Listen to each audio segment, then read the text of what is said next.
Or that wasn't a normal post-by-election victory speech, was it? It was something else altogether, and we know what it was. It was the beginnings of his formal pitch to become the leader of the Labour Party and therefore Prime Minister. By the way, you can watch us live on the LBC app, Global Player, and on YouTube as well. Well, this morning, after it became clear that Andy Burnham had not just won, but won decisively in that by-election, the Prime Minister, Keir Starmer, was asked whether he would fight any leadership contest.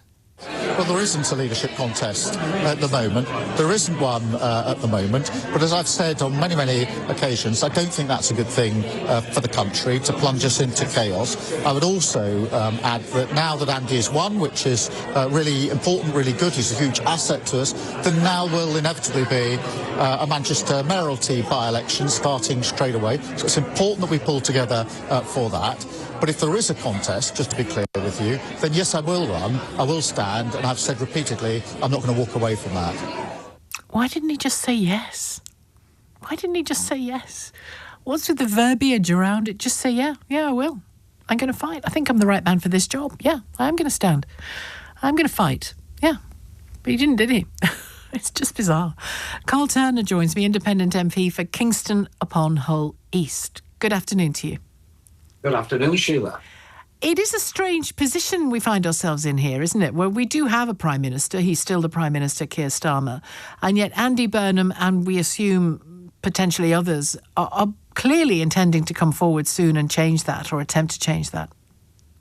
Absolutely. It's a strange scenario. That was a speech from Andy Burnham, which was effectively the launch of his campaign, his bid for the leadership of the Labour Party and Prime Minister, or indeed it was, it was a speech to the nation as if it was being given outside of Downing Street with a podium up for all to see. That is the reality. And Burnham will be the PM in, hopefully, not so many months from now. So you think it will be a slower process than a high-speed coronation? You don't suspect it's going to be that? I think it's got to start fast. And I think Keir Starmer needs, within the next week, at the very latest, in my view, to announce the timetable. I think what he should do is say, I'm standing down as the leader of the Labour Party, but I intend to keep on as Prime Minister of the country with a view to handing transitioning power to whoever it might be who wins the leadership if there's a contest at all. Let's look a little bit at what Burnham said. I think you're right to say that it is a speech that pretty much could have been given on the steps of Downing Street. He said, the support that you've given me here in Makerfield is not a blank cheque, but I know that you want, and I will do my level best to make sure you get, I'm paraphrasing here, affordable lives, that you can breathe again, an economy that works for you, bills down, and he mentioned the kind of bills that people struggle with and that have just been going up and up and up and up and up. I mean, he has to set out, either to the country or to the party, how he intends to do that, doesn't he? I think that's absolutely fair, Sheila, because what the electorate are disappointed about with politicians, of all political persuasions actually, is over-promising and under-delivering. And if you've got a plan to deliver, you have to set it out and you have to be clear about how you're going to get there. That was one of Keir Starmer's failings, in my view. We didn't promise a lot in the 2024 manifesto, but the problem is we got into number 10 Downing Street without a plan. Civil servants will sell oranges if you give them the oranges to sell. They'll sell apples if you give them the apples. But they can't sell nothing if you don't give them anything to sell. There was no plan. But there have been policies implemented that I think many people, myself included, would praise. I mean, there have been terrible numbers of U-turns and confusion as well, which is never good. But there have been some good policy implementations, haven't there? Particularly around children and education and the safety of the poorest. Yeah, I think that's right. And I'm sort of proud of the achievements, but the frustration for a lot of people in the parliamentary party has been we don't get to speak about this stuff because it's overshadowed by the shenanigans that's been created in Downing Street. And it really truly has been. It's been, the stuff about Mandelson, the U-turns, the fact that there's no pitch rolling. The management of the PLP is really truly has been bad. And I'm afraid to say that's been Keir's problem, is not being able to speak to people. People are shocked when they find out that I've got Keir's phone number and I could have a conversation with him if I need to. he doesn't have that relationship with many in the PLP. And do you still have that relationship with him? Because you are now famously an independent MP because you lost the party whip, didn't you? It's changed quite a bit, Sheila, between you and me and your listeners, on the basis that I've been incredibly critical, mainly about jury trial curtailment. But some of the stuff I've struggled not to say something about, frankly. I've tried my best to keep my powder dry, but some of it has been fairly concerning, and I've had to tell him what I think directly. I never go behind his back. He knows what I'm thinking because I tell him. And he'll hear it on the radio. How did you feel the moment that you learned that Andy Burnham had won? Because we saw overnight with Lewis Goodall, John McDonnell, former Shadow Chancellor, very much on the left of the party, tearing up with emotion when he was listening to Andy Burnham's acceptance speech. I didn't cry, Sheila, but I did say to him, I was listening in the living room on my own. My wife was in bed at that hour, but I did say we've got our party back, and felt a little bit emotional about the fact that I think we have. Now, I don't want to be too dramatic. What does that mean for people who aren't in party politics or aware of its machinations much? What does that mean to you when you say that? Well, Neil Kinnock one Tuesday, when he was describing Ed Miliband being elected as the leader of the Labour Party, I sort of didn't necessarily disagree with Neil at the time, but it didn't feel quite the same for me back then when Miliband was elected as leader as it does now. And the reason for that, for me, is Burnham is different in the sense that he can speak to people. He's not awkward. He can have a conversation with anybody. Dare I say, he's normal. You could go for a pint with Andy and he'd talk about football and rugby league and whatever else came into the conversation. It'd be like Keir Khan. And the challenge, I guess, for Andy Burnham, because if you think of the other notable candidates so far, it's Wes Streeting, isn't it? Who's been in Westminster for the last 2 years in one of the big jobs, out on the radio all the time and the television and online and speaking publicly about the Labour government, speaking publicly about policy platforms. He's extending that now with his newfound freedoms. Whereas Andy Burnham has been very much, until now, restricted to his Manchester politics, hasn't it, for some years now? Do you think that could be a disadvantage that he's been away from Westminster for so long? Well, it's been a big advantage in the sense that if he'd been in Westminster, there's no doubt he would be in the cabinet. And if he'd been in the cabinet over the last 2 years, he'd be stymied, if you like, from the reputation of a government which is U-turned after U-turned after U-turned. So his popularity would be less than it is, less good than it is now. But I do think he'd be an impressive cabinet minister if he'd been in. Wes Streeting, look, he's not. His politics are a bit different to mine. He's on the right of the Labour Party. I consider myself as on the soft left. But Wes is a guy who can communicate as well. He's bright. He's sincere. I think he's got integrity. And I think, frankly, he's been frustrated for a long time having to serve a government which doesn't have...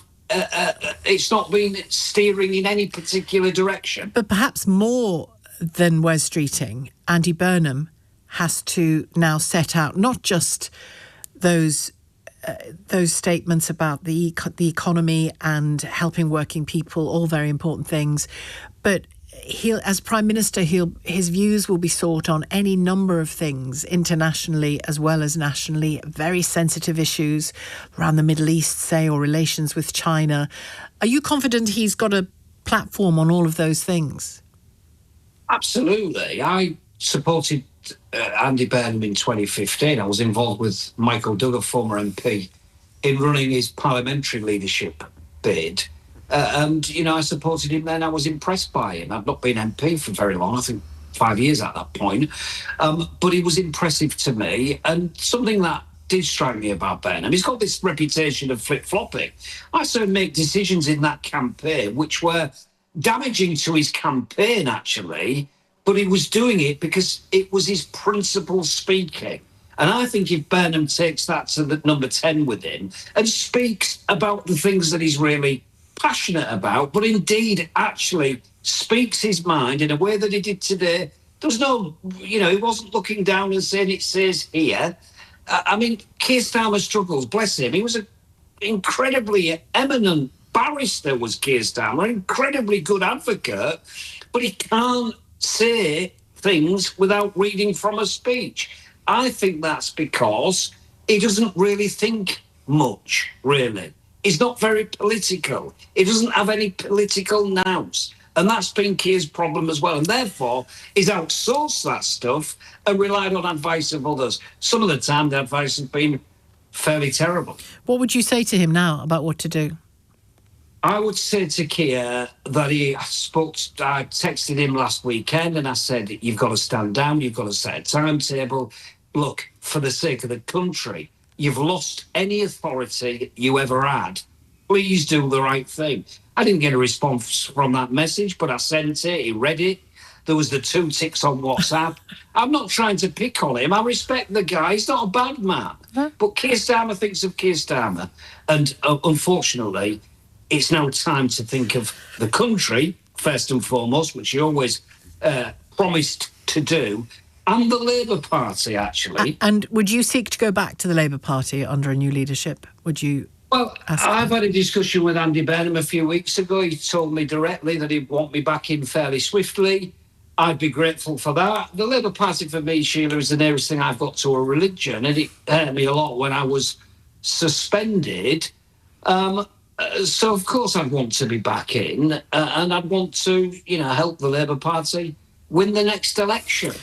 Well, thank you for speaking to us today, Carl Turner, Independent MP for Kingston upon Hull East. I want to know from you now what you think and how you feel about Andy Burnham's victory. If you're from Makerfield, all the better. Be great to talk to you. Is this the result you wanted? 0345 6060 973, the number to call. You can text 84850. The time is 1:17. This is LBC. Not sure where to start for a new kitchen? Wix offers a free kitchen design service. Book your free home measure or in-store consultation at Wix.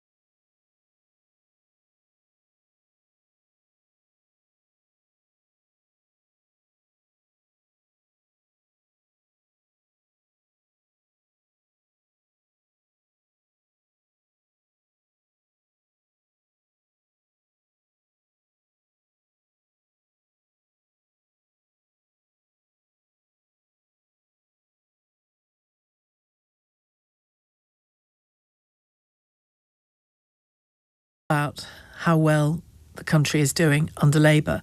Now, not about how well the country is doing under Labour. Now, nothing he said was untrue. He was highlighting that what is working and what is looks to be travelling in the right direction and all to the good. But he sounded like he was answering a question he hadn't been asked. So the reporter comes back and tries again, and he does the same. And when he was asked about whether he'd congratulated Andy Burnham, he said, yes, I've already congratulated Andy. We're very clear about that. And I was standing on the platform at Hammersmith Station doing a combination of groaning and laughing out loud because it was just so unnecessarily convoluted.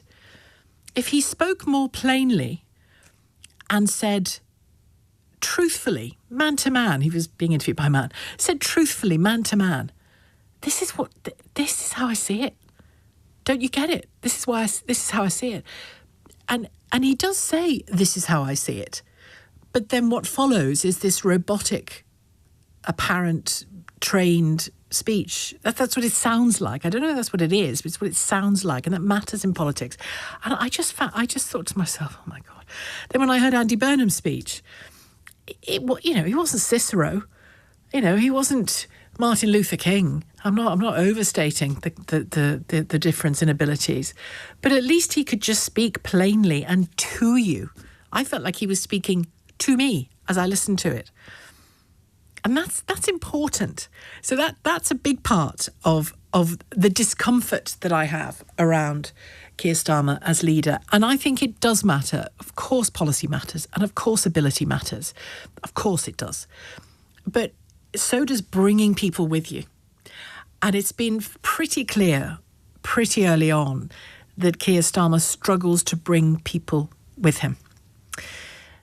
How do you feel about Andy Burnham's victory? And if you're from Makerfield, very keen to hear from you. Is this what you wanted? 0345 6060 973. He made it clear in his speech, Andy Burnham, that he thinks you, the voters of Makerfield, have given this country a last chance, I think he called it, for change. How does that feel?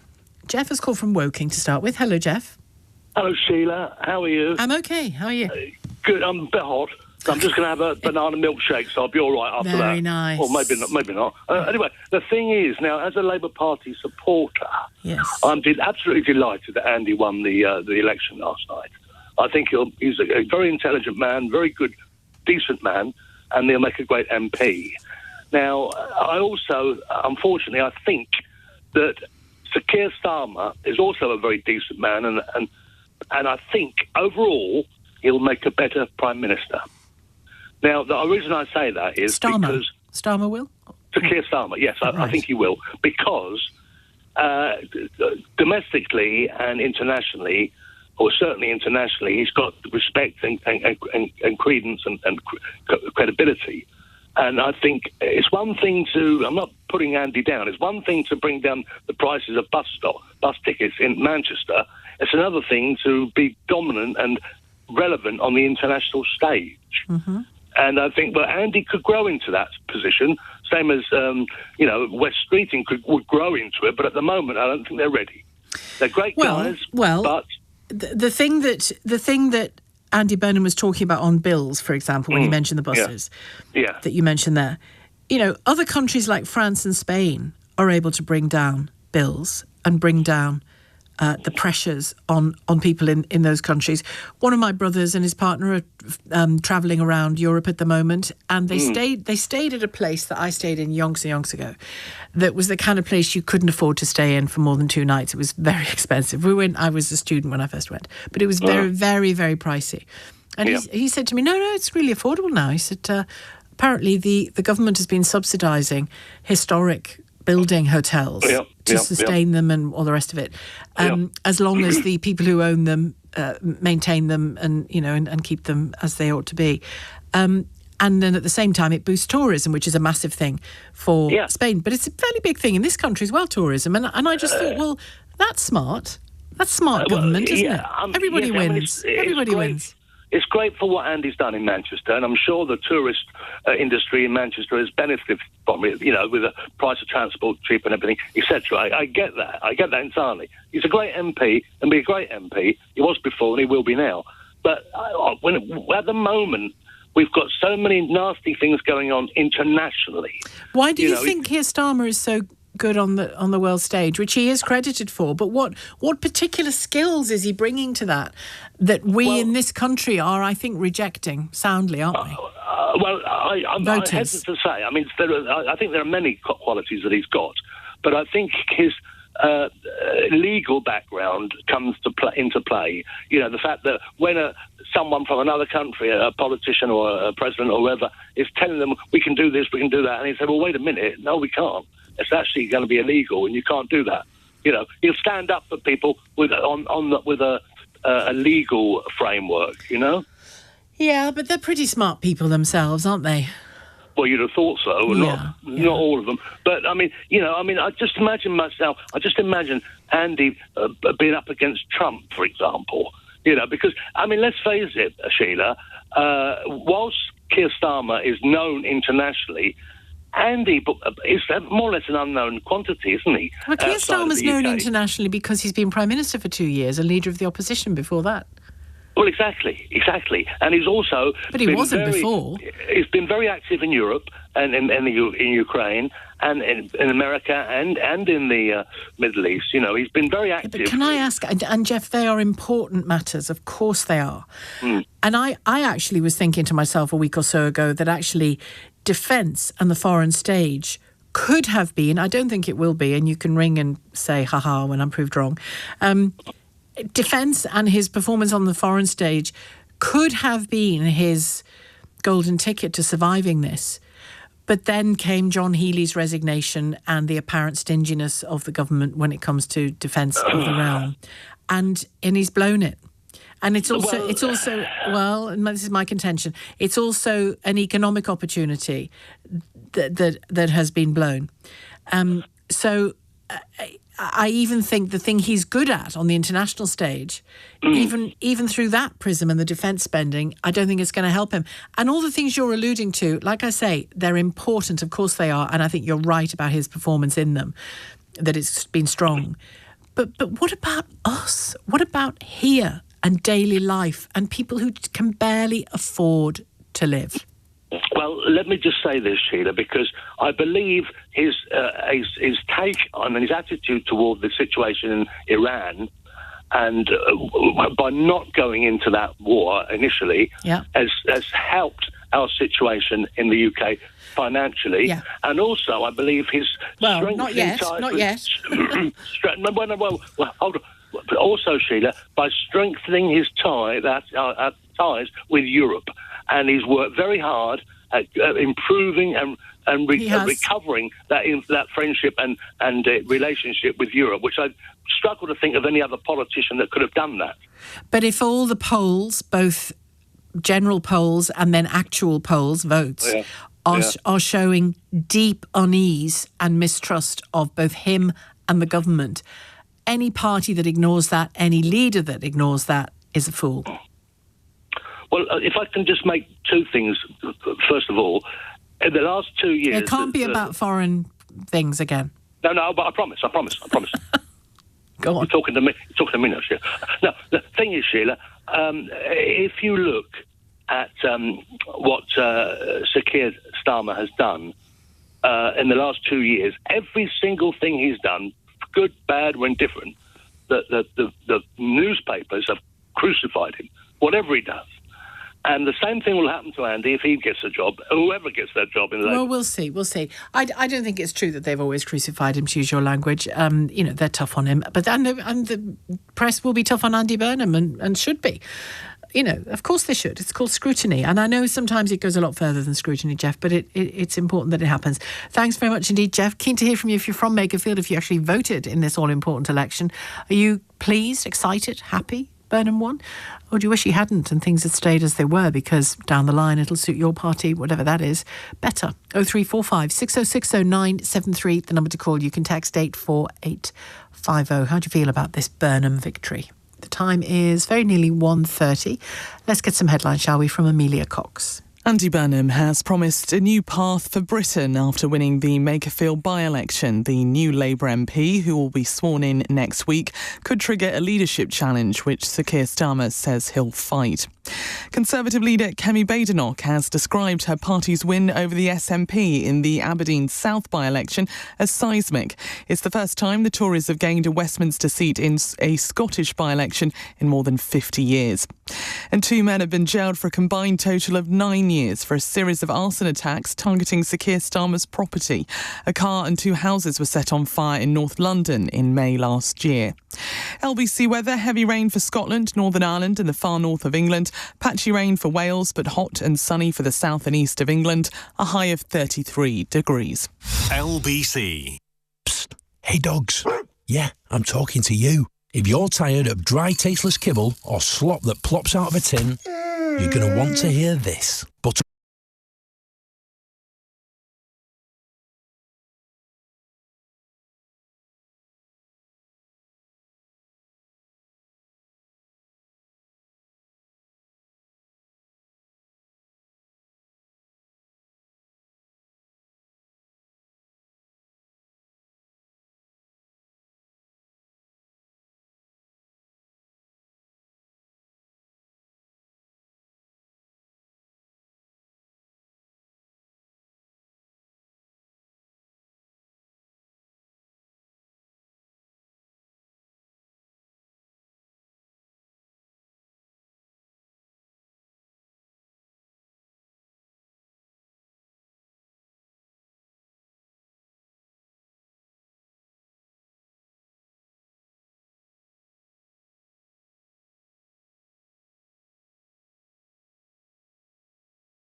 pain, even though Keir Starmer, in his inimitable way today, said this was a victory for Labour's mission of hope or something along those lines. I was like, no, it really wasn't. Chris says, don't those people just throw leaders under a bus? You could go to the pub with Andy excuse me, and have a conversation about football. Keir's a big Arsenal fan. Sure, he would have a conversation about football with anyone. It's poor, says Chris from Bolton.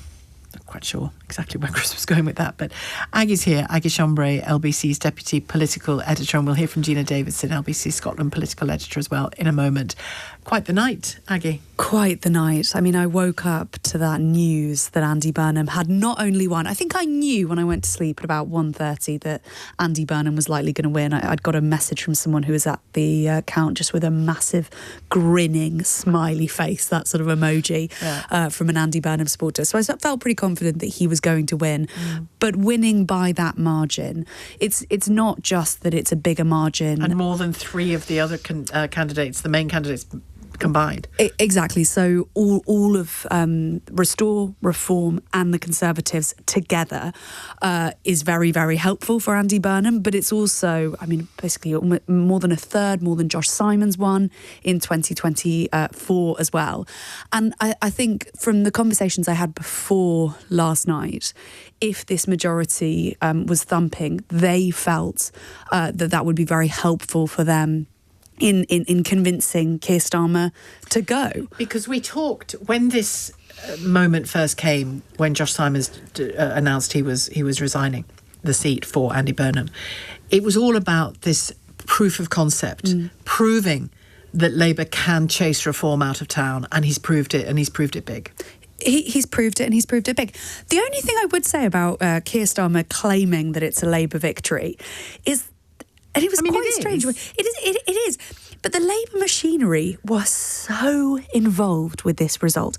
Every Labour MP was asked and sort of told to go up to Makerfield twice and then also go up on polling day too. And so, by all accounts, on polling day, it was absolutely overwhelming. A Labour MP described it to me as wild and said people in Makerfield basically couldn't wait for everyone to get out of Dodge because there were so many people on the ground, and a Get Out the Vote campaign like people had never seen. So, but the message from Burnham was not pro this Labour government anyway. No. And we saw all the campaign sort of posters, leaflets. It was Andy, wasn't it? It was Andy Burnham, and I don't think we should be under any illusion at all that if Andy Burnham had not been the candidate, then this would have been a Labour victory. I mean, judging by the results just a few weeks ago in the local elections where Reform UK won more than 50% of the vote, I mean, this was about Andy Burnham. This was about proof of concept.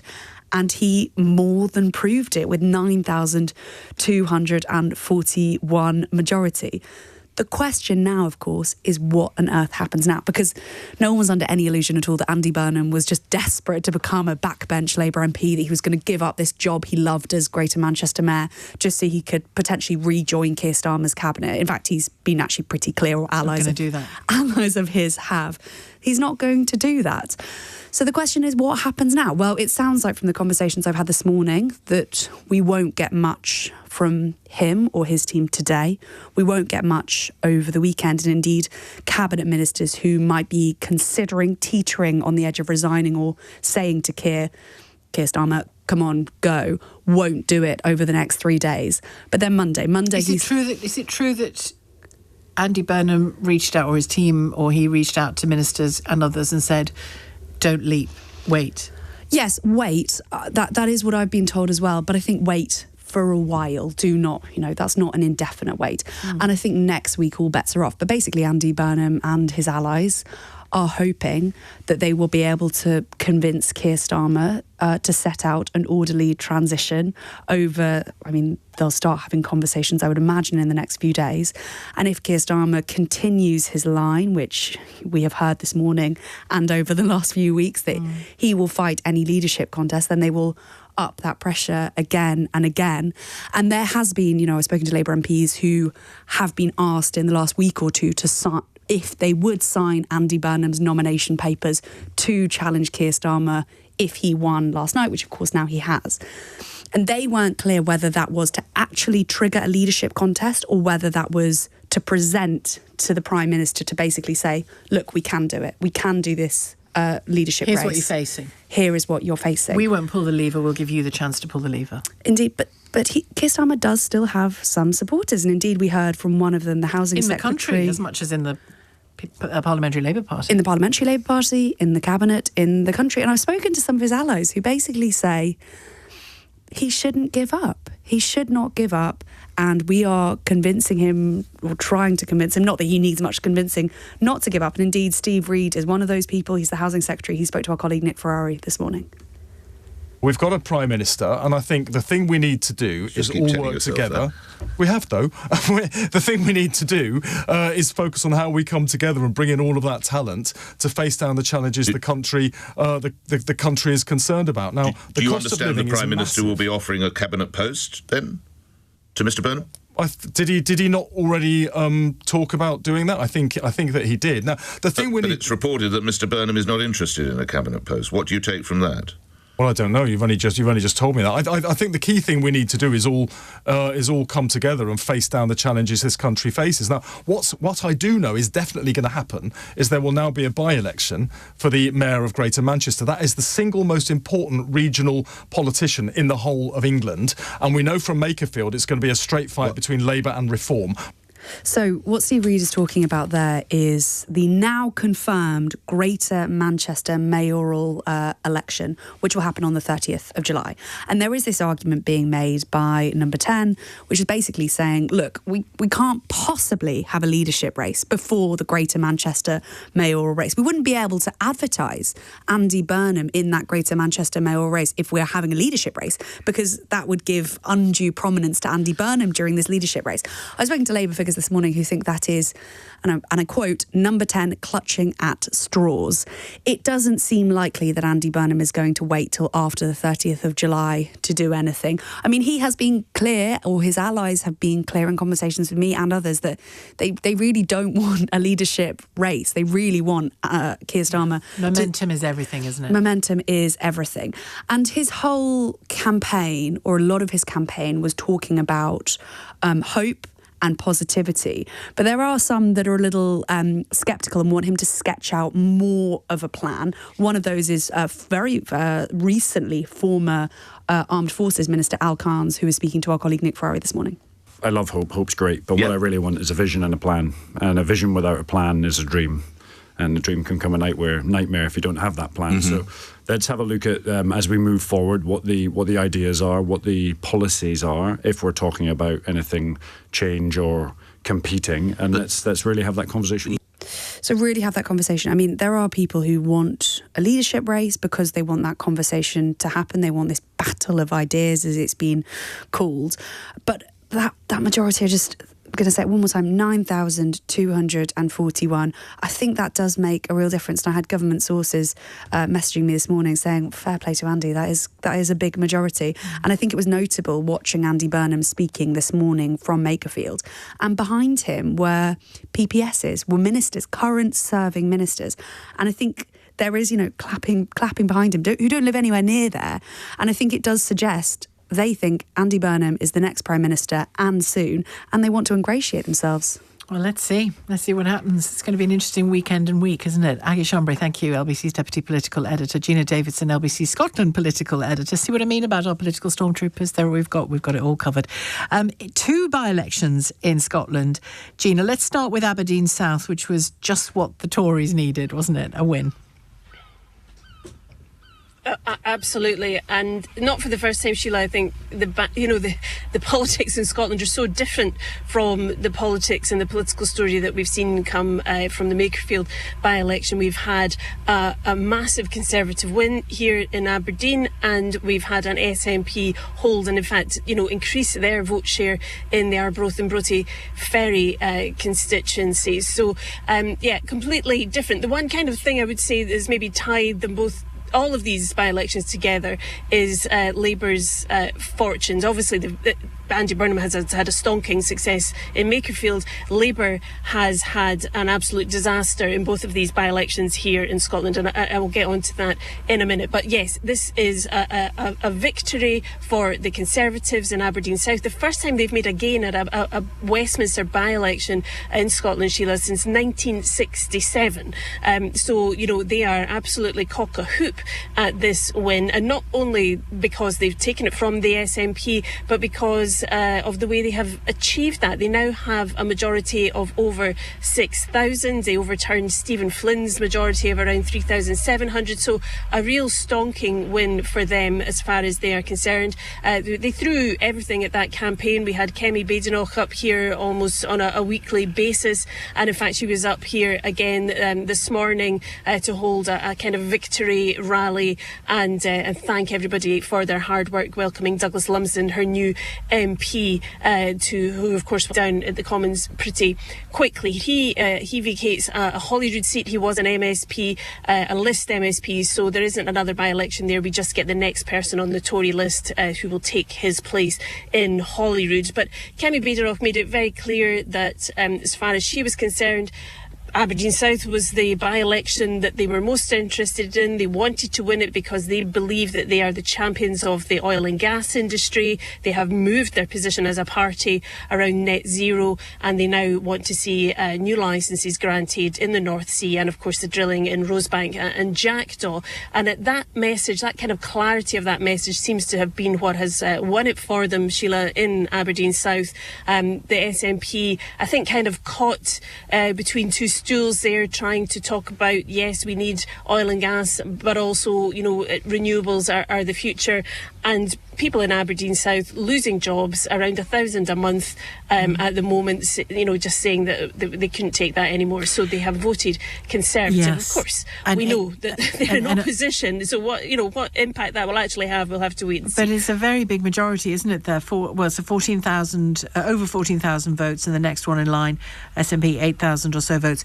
I think it's fair to say, isn't it, that Kemi Badenoch, the Conservative leader, has been really vocal on Aberdeen and oil, hasn't she?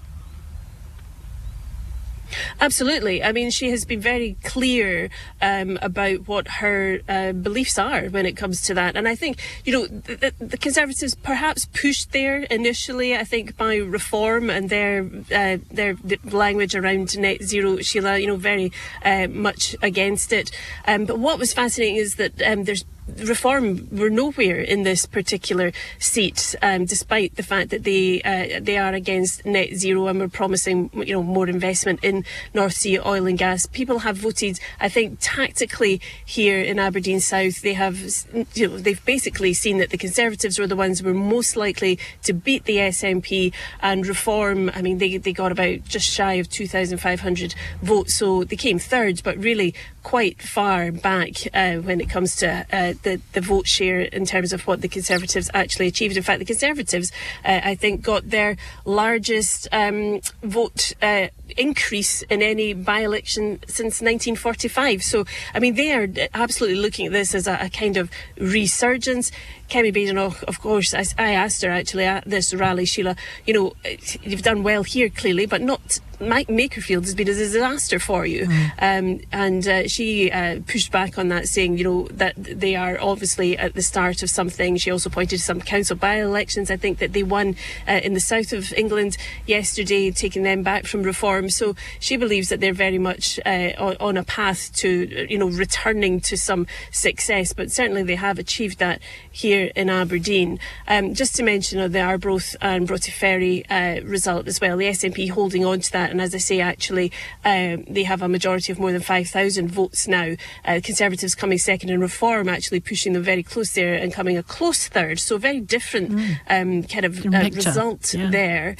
And Yeah, really quite interesting. And I think also as well, I think we were expecting maybe more of an impact of the whole scandal around the SNP finances, the Peter Murrell embezzlement and so on.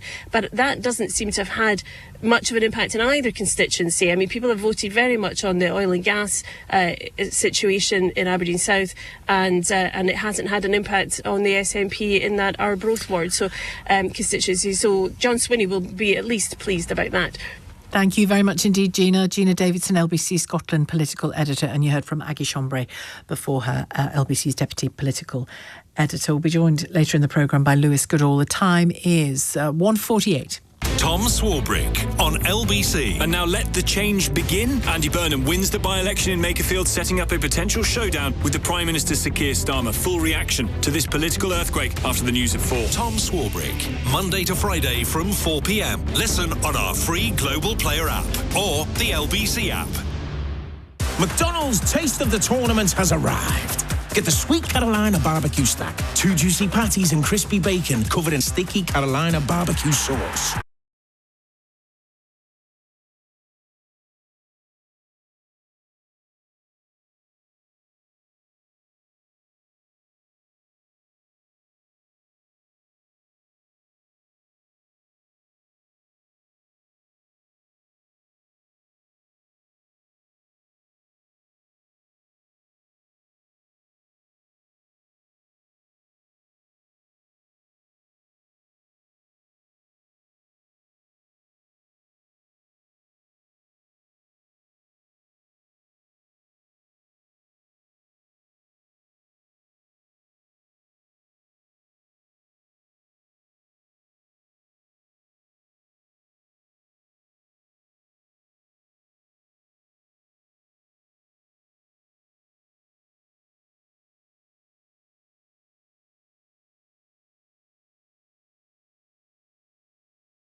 I mean, I wouldn't overread it, but I would say simply that being able to do this shows quite a lot that, A, we were able to focus properly on what was the issue that really worried people, and it is the predicament that oil and gas is in and the costs, etc., and the jobs that would happen. So that was the right choice to make, and to stay on that subject, because with the Scottish National Party, it's kind of like punching a bruise, because when they're in one audience, they talk about saving oil and gas, and when they're in the other audience, they talk about net zero, and we need to dial back on oil and gas. And so it's trying to make this nonsense that they talk clear to the public, and I think the public certainly listened. And that's another feature, which is listening to Conservatives after the last general election. This is just beginning now. They're beginning to give us the right to be heard. Yeah. And that's really important. It's a step in the right direction. Does it feel like a long time to you that the parties had to wait to be given a right to be heard?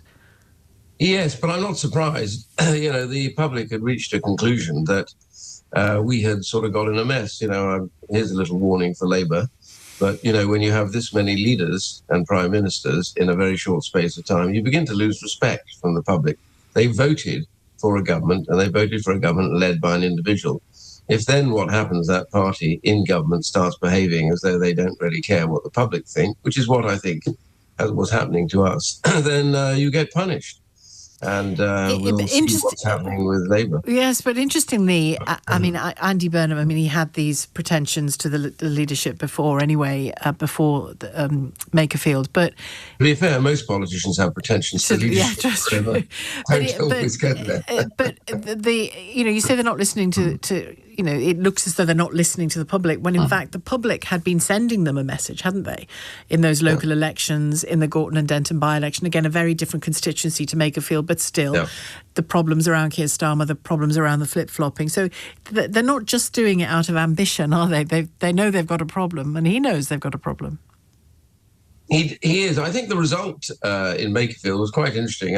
I took a pace back and had a look at it, and I thought to myself, the reason why he got a significant vote was because I think what the public there woke up to was that they could vote for a Labour MP and be in opposition to the Labour government.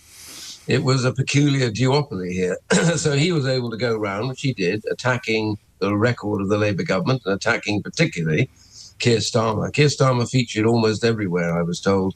The Labour people that were campaigning for him talked exclusively about the failure of Keir Starmer, and that's what they were angry about, and he epitomised the government. So in a way, their opposition to Labour and Starmer in particular was able to be used by Andy Burnham as, I'm the man that will change all of that. I can be the opposition that now becomes the government, and you don't need to look elsewhere. And I think you can do that only once, and they're doing it now. But we'll see what happens when he has to, if he does, take the reins of power. Well, as people know, you've been party leader, obviously, of the Conservative Party.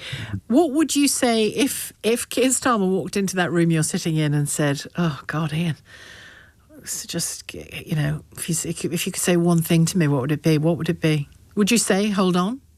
Well, if he's got the guts and he's got the courage, I think it's worth forcing them to make that step into a contest.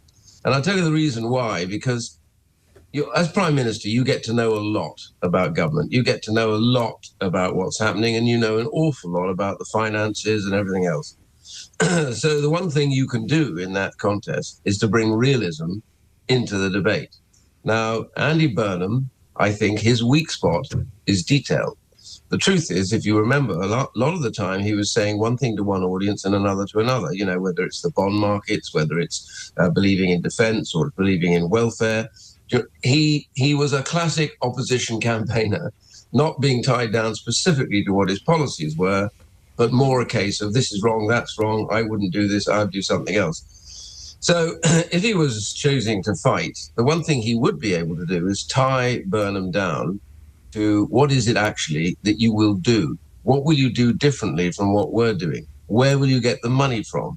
Tell people the truth. Now, that bit he can do because, they know all about him, but what they don't know is reality with Burnham. And if somebody else stands, it's the same game. They will be doing that. So Burnham will find himself in a very different kind of contest at that point because you have time in a leadership contest to begin to put the screws on each other. And this one would be very interesting if he chose to do it. That is such an interesting appraisal you've given us there, I think. Because, as you say, the Prime Minister would come, as you say, armed in the way that you describe.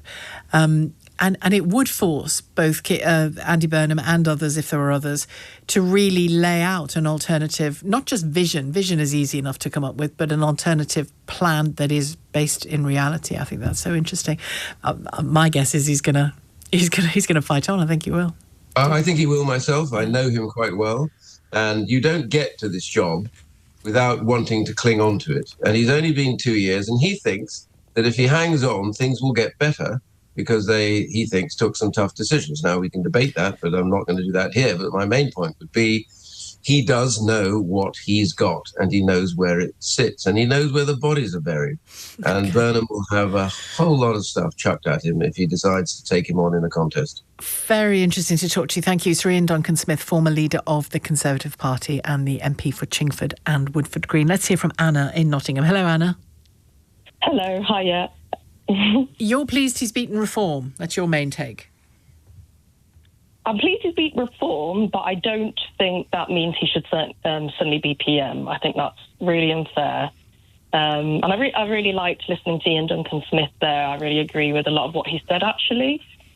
I think there's one thing winning an MP, seat as an MP, which he's done very well, and one thing setting out your policies to be Prime Minister. And the fact that he wants to do it mid in these 5 years of governing, he's got to also convince me that what he's going to do is going to basically be better than all the disruption that's going to be caused from changing leaders, changing lots of cabinet ministers, all the junior ministers. They're all going to have to start again, learn their positions again. That's going to cause a lot of disruption. So, I want him to really say and convince me why we should consider him. Well, if there is, neither you nor I will get a vote in this, obviously, but if there is a leadership campaign, that the party will have a vote. The parliamentary party and party members will get to vote, won't they? He has to convince the backbenchers, really, as well as other parts of the Labour Party, but the backbenchers largely are anti-Starmer, aren't they? Or there's enough of them that are anti-Starmer to get in his way. Well, so they're just interesting on that as well. And I think it's unfair that the public don't get to vote because, I didn't vote in the council elections, I didn't vote in Makerfield, so that's a different topic. I'm getting potentially a new about my stay and a lot of other people's stay. But the other thing is, Andy Burnham, from what I've heard, was quite left-wing, or is quite left-wing. And just recently, I've been hearing that he's hardly a Marxist, though. I wouldn't worry too much about that. Okay, no, that's fine. No, that's just what he believes in as left wing. And recently, I've been hearing that he wants to reform welfare to fund more for defence than what Keir Starmer's team want to do. So that suddenly seems very different to what he's been saying not very long ago. Well, we don't really know, do we? He hasn't set out a policy platform in any depth. The odd statement here and there in a speech isn't the same as a policy platform by any means, which is partly the point that Sir Ian Duncan-Smith was making. But the truth is, in the party itself, both parliamentary and wider party, Keir Starmer's in trouble. And in the country, he's in trouble as well. And I think that's why his own people are moving against him, particularly after those local election results. Thank you very much, Anna. But I'm always struck by how much support there still is for him out there in the country. So that's a factor too. Thank you very much, Anna, for your call. It's 2:00. On your radio, on the LBC app, and Play LBC. Leading Britain's conversation. This is LBC. From Global's newsroom at 2:00, Sir Keir Starmer insists he will stand in a Labour leadership contest following Andy Burnham's return to Westminster. The now former Greater Manchester Mayor could challenge the Prime Minister after winning the Makerfield by-election. He says he will lay out a new path for Britain. We do need to bring down water bills, energy bills, rail fares to make life more affordable for people. We do need an end to trickle-down economics, which didn't trickle down very much at all to places like this. We want to see a new drive of reindustrialisation across the north of England and indeed the rest of the country, and big change in Whitehall if that is to happen. Mr Burnham won 55% of the vote, beating Reform UK's Robert Kenyon by more than 9,000 votes. Independent MP Carl Turner, who was suspended from the Labour Party, has told LBC he feels extremely relieved. I did say we've got our party back and felt a little bit emotional about the fact that I think we have. Burnham is different in the sense that he can speak to people. He's not awkward. He can have a conversation with anybody. Dare I say it is normal. Sir Keir Starmer says he has sent Mr Burnham a message of congratulations, though he's yet to speak to his party's newest MP directly. The PM says he has a decent record to defend. 2 years ago, people said to me, it's not possible to stabilise the economy and invest in your public services and bring down waiting lists. You're going to have to choose one or the other. We've done both. The election for a new mayor of Greater Manchester will take place on July the 30th. The Conservatives had their first Westminster by-election gain in Scotland since the 1960s. Douglas Lumsden took the Aberdeen South seat for the Tories from the SNP. And a Ukrainian and Romanian national have been jailed for a combined total of 9 years for a series of arson attacks on Sir Keir Starmer's property. A car and 2 houses linked to the Prime Minister were set alight in North London in May last year.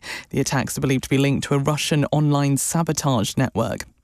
In the city, a short time ago, the FTSE 100 was trading down 37 points at 10,362. The pound buys $1.32 and €1.15. LBC weather, heavy rain for Scotland, Northern Ireland and the far north of England. Patchy rain for Wales, but hot and sunny for the south and east of England. A high of 33 degrees. From Global's newsroom for LBC, I'm Amelia Cox. This is LBC from Global, leading Britain's conversation with Shelagh Fogarty.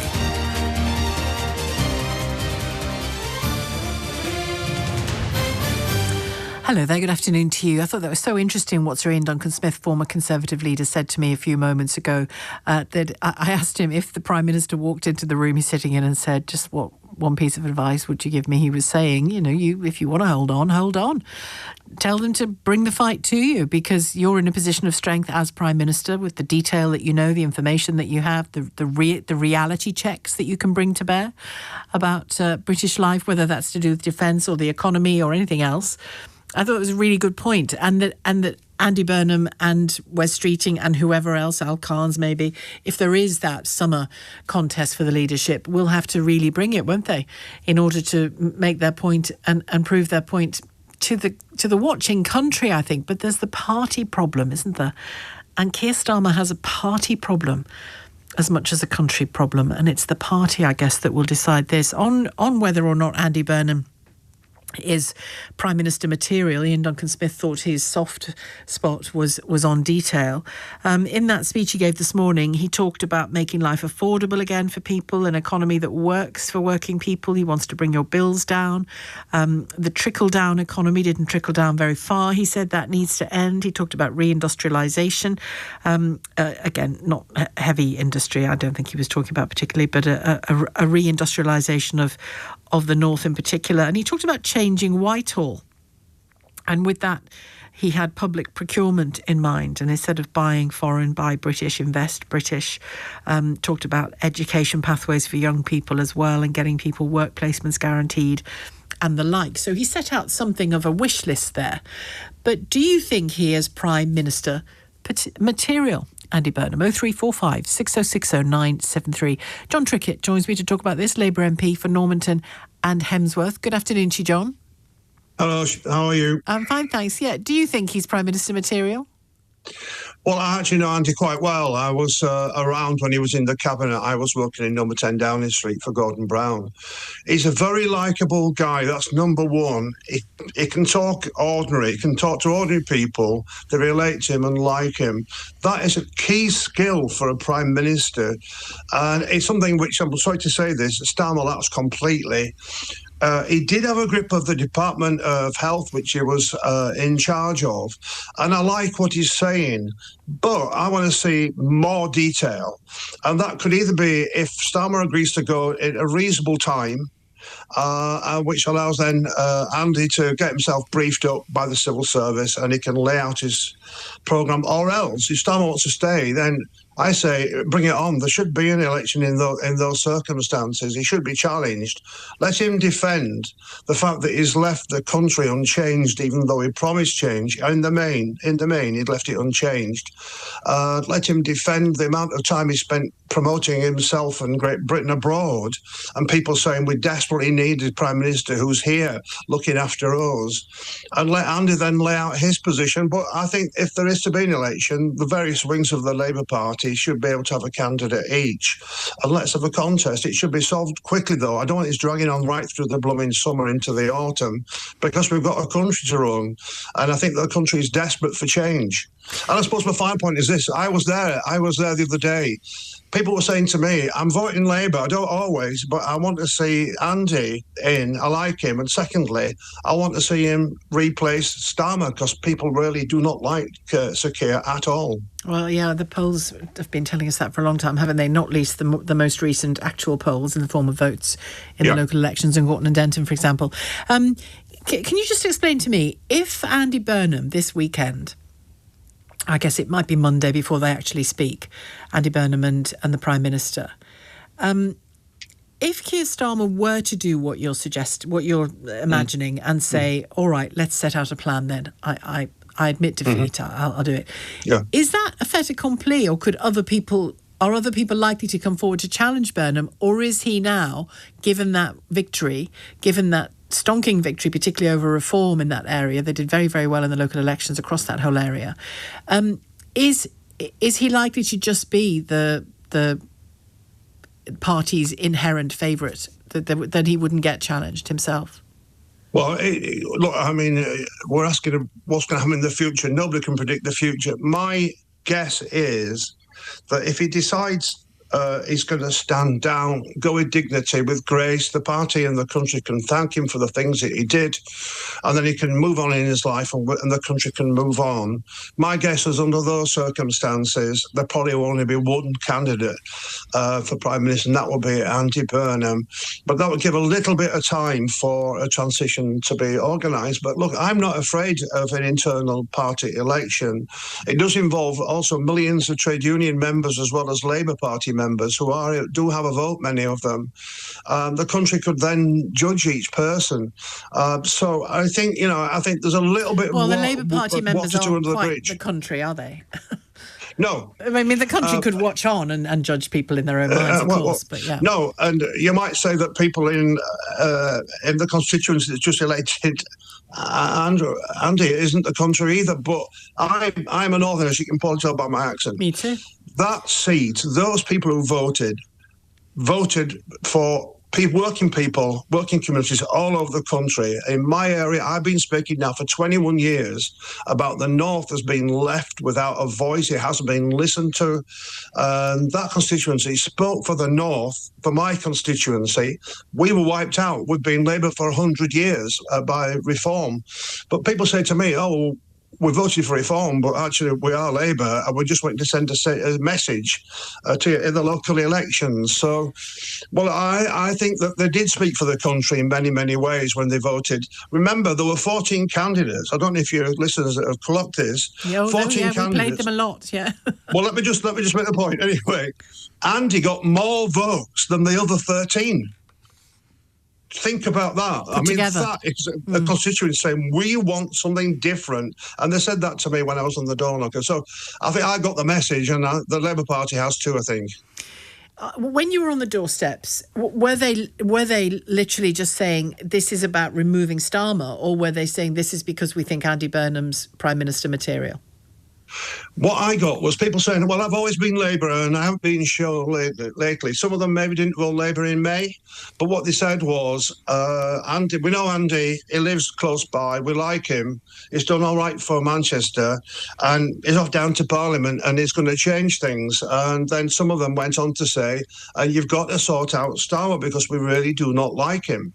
And it's hard to understand why that visceral dislike of Starmer has arisen, but often people say, well, you remember he did the first thing he did was to cut the pensioners' fuel bills. I was the only Labour MP with holding the whip who actually voted against Starmer at that thing, and it was that it left a lasting feeling that Labour's supposed to be for fairness, and then they did that to the pensioners, the generation that rebuilt our country after the war. I mean, that was so wrong-footed and wrong-headed, it seemed to me, mainly because we were already moving in the direction of de-universalising that particular benefit, I think. Well, yeah. And you do that kind of stuff, ideally, a bit more gently than they did, don't you? And it just seemed like such an odd place to start. Well, I've felt as if you were to say it will be taxed for people on higher incomes, so why should somebody on high income be receiving the same as somebody who's a pensioner living in poverty? Yeah. That would be fine, but what he did was he took the money off every single pensioner. They are a hero generation. I grew up in the 1950s. I saw my mum and dad, my uncles and people around us, I come from a working class background, all working to rebuild Britain. And now we're saying, we're going to take money off of them. They're the heroes that rebuilt our country, and I think it's quite shocking that was a decision that they took. Yeah, and it was jarring, wasn't it? It was very politically jarring. And people still stop me in the street and say, thank God you're the only one that voted against it. So they remember it, that's the point. Yeah. Are there any Labour backbenchers, do you think, that don't want a leadership challenge? I don't hear many saying it. Well, one or two, perhaps. Well, I think it's often been said in the discussions you see on the media and elsewhere, even in the streets and pubs and so on, well, we need a government that's governing, not fighting itself. And I recognise that argument. So quite a lot of MPs are saying, well, I want to see a new Prime Minister, but it'd be better if there's a handover. And then there are some people who say, well, I'm backing Sir Keir. He got us into office, and he did, and he's done some decent things, and he beat the Conservatives that were in such a mess. So there are some people, quite a few, I think, who still will support him. But I think the overwhelming view of the party, the unions, and I say the voters, all think that his days are numbered. And on Andy Burnham's character, and I don't mean good character when I say character, but his character that he would bring to this, it could bring to this. Ian Duncan Smith was saying there, he said his soft spot, Burnham's soft spot would be detail, and the Prime Minister's advantage of being the Prime Minister is detail. And of course, given his work before he was a politician, that was also about detail. Detail matters. Do you think, and of course it matters, but do you think that at the moment, both the party and the country is less obsessed about detail and more looking for hope, the thing that Andy Burnham was talking about this morning? Because hope is how you travel, isn't it? It's not really where you get to. Well, we've got plenty of highly paid civil servants and others who can do the detail. Of course, the Prime Minister has to be able to do detail, and I believe that Andy does. I've seen him doing it. By the way, I'm not endorsing Andy at this stage. I want to see what happens. But what's more important to people is your values. What kind of person are you? How do you conduct yourself? Do you listen to the voters when they're talking to you? And do you try to give voice to those people who are voiceless? All of those things, I think, he's got in large quantities as Andy. So it's a value thing. Do you believe in hope? Do you believe in caring, that we should look after each other? Or do you think the fittest win and the rest go to the wall? A wrong set of value systems entirely. I think, fairness and justice, which is Labour's brand, always was. Andy can express all that, and he's a very good talker, so he's got a lot of advantages, but I'm going to wait and see what he says and see if anybody else emerges. I'm not finally going to commit myself. No, but you've set out very clearly what might happen in the next few days. Thanks very much indeed, John. John Trickett, Labour MP for Normanton and Hemsworth. Your calls in a moment. Do you think Andy Burnham is Prime Minister material? It's 2:15. Tom Swarbrick on LBC. And now let the change begin. Andy Burnham wins the by-election in Makerfield, setting up a potential showdown with the Prime Minister Sir Keir Starmer. Full reaction to this political earthquake after the news at 4. Tom Swarbrick, Monday to Friday from 4 p.m. Listen on our free Global Player app or the LBC app. You think a football coach just teaches how to kick a ball? Nah, a football coach gives you the skills to win in life. I stay focused for 90 minutes.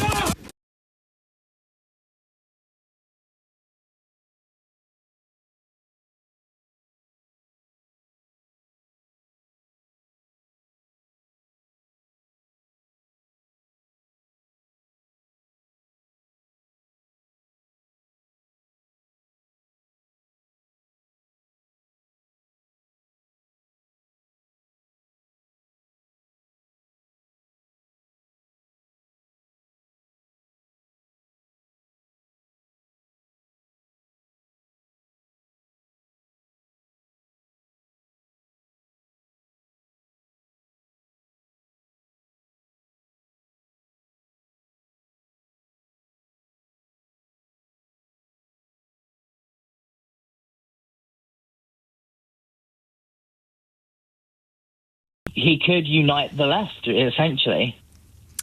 And how will that impact on reform, in your view?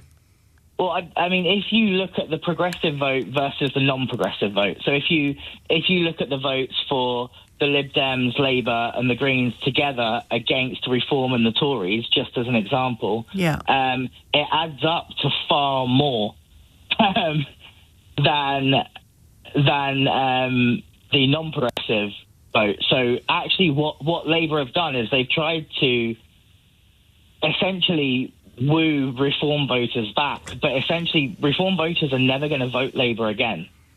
they've sort of got their niche. They might head to the Tories. Well, I wouldn't say never. You're right to point out that people who voted Reform in the local elections, for example, in Makerfield, just to use that as an example, did return. I think 4 out of 5 returned to Andy Burnham, and it was a much lower figure returning to the Labour Party more generally.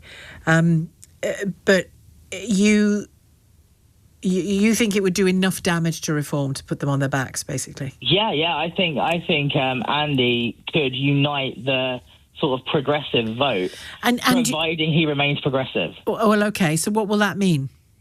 So that will mean not attacking trans rights that we've seen within the Labour Party, helping people on welfare. Who's attacking trans rights? Who's attacking trans rights in the Labour Party? Who's attacking trans rights? There's a lot of attacks on trans rights. Currently, the EHRC Code of Practice, essentially, unless there's exclusively gender-neutral toilets, eliminates trans people from society. Well, I mean, I'm not saying that doesn't matter to people, but obviously particularly trans people, but I don't think it's what Andy Burnham was hearing on the doorsteps based on what he said to us, but we'll see what he says about that. I mean, no, but it impacts, like, morals are important. I know, and people disagree on what they are sometimes, don't they? Yeah, but I mean, what we've seen with the Labour Party, for example, the Lib Dems and the Greens sort of gained during the trans rights row when they were good on trans rights. So I think it's just because it's not an issue that's necessarily brought up at the doorstep doesn't mean it's not an issue that people don't have strong moral feelings about. If he were to say, in either after becoming Prime Minister or in any leadership campaign, Onyx, if he were to say, I believe the Supreme Court got it right that women's biological-based protections should be honoured, and that we must work harder to make sure that trans people are not excluded from society by making sure any extra services they need are also provided. Would that satisfy you? I think if he said we need to look at what the Supreme Court ruling said. That's not what I'm saying to you, because if he said, I'll re-examine the Supreme Court ruling and maybe we'll change it through legislation and debate, that would suit you clearly, Onyx, by the sounds of what you're saying. But if he just said no, women's biological based rights under the Equality Act stay. I mean, let's just put this into perspective. Women's biological based rights are never under threat. Yes, well, they are. But anyway, they clearly are. But listen, do you know what, Onyx? Thank you for your call. I think you're absolutely right about the potential for Andy Burnham to pull the left together, the progressive left together, and that would be a challenge to Reform. You're absolutely right. But I don't think that trans issues, they're important, but I don't think they're going to be the top of Andy Burnham's agenda if he becomes Prime Minister. I'm just saying. Don't shoot me for it. I'm just saying. Thank you. Neil in Greenwich, is it? Yes, Greenwich. Hello, Neil. Hi, Sheila. I was just laughing at the last caller. You couldn't write it. My doggy's name is Onyx. I just couldn't. It's a rather nice name. But anyway, It's lovely because I'm a jeweler, so I love Onyx. But no, the conversation's moving really fast, and I phoned up originally about, was I happy that Andy Burnham won Makerfield? And no, I'm not actually, because if we go back to the election, Sir Keir Starmer was running around with his team promising the UK that we were going to have, calm, mature government, the grown-ups were in the room, yada, yada, yada. And, it has been pretty calm. But now here we go again. We're back to, it hasn't happened yet, but if we were looking at a checkboard... In what way has it been calm? I don't think the last 2 years have felt calm, have they? Well, no, there's been a lot of U-turns. There's been, Angela Rayner with her forgetting to pay £40,000 stamp duty, taking money out of pensioners' pockets, raising. They promised us when they came into power that they were going to give us more money, and immediately they raised the national insurance, and people in England are feeling poor. I don't think they ever promised they were going to give us more money. I don't think it was quite that direct. I think it was more about tax and other policy would leave us with more of the money we had, I think. But as you say, Neil, in many cases that hasn't turned out to be the case. Thank you very much, Neil. Let's talk to Mick in Wigan. Hello, Mick. Hi, Sheila, you okay? I'm fine. Did you have a vote in this election? I did, yes. Are you prepared to tell us how you voted in this election? I am, and I should potentially hang my head in shame. No. Well, I'm a big believer that you have the vote, you should use it. And even walking up till the polling station, I was very much undecided. Traditionally, in the past, I've been a Labour voter. I'm from a northeast mining village. I live in a big ex-mining town. And in the last sort of 10, 15 years, I've just switched off from Labour, full stop. Why?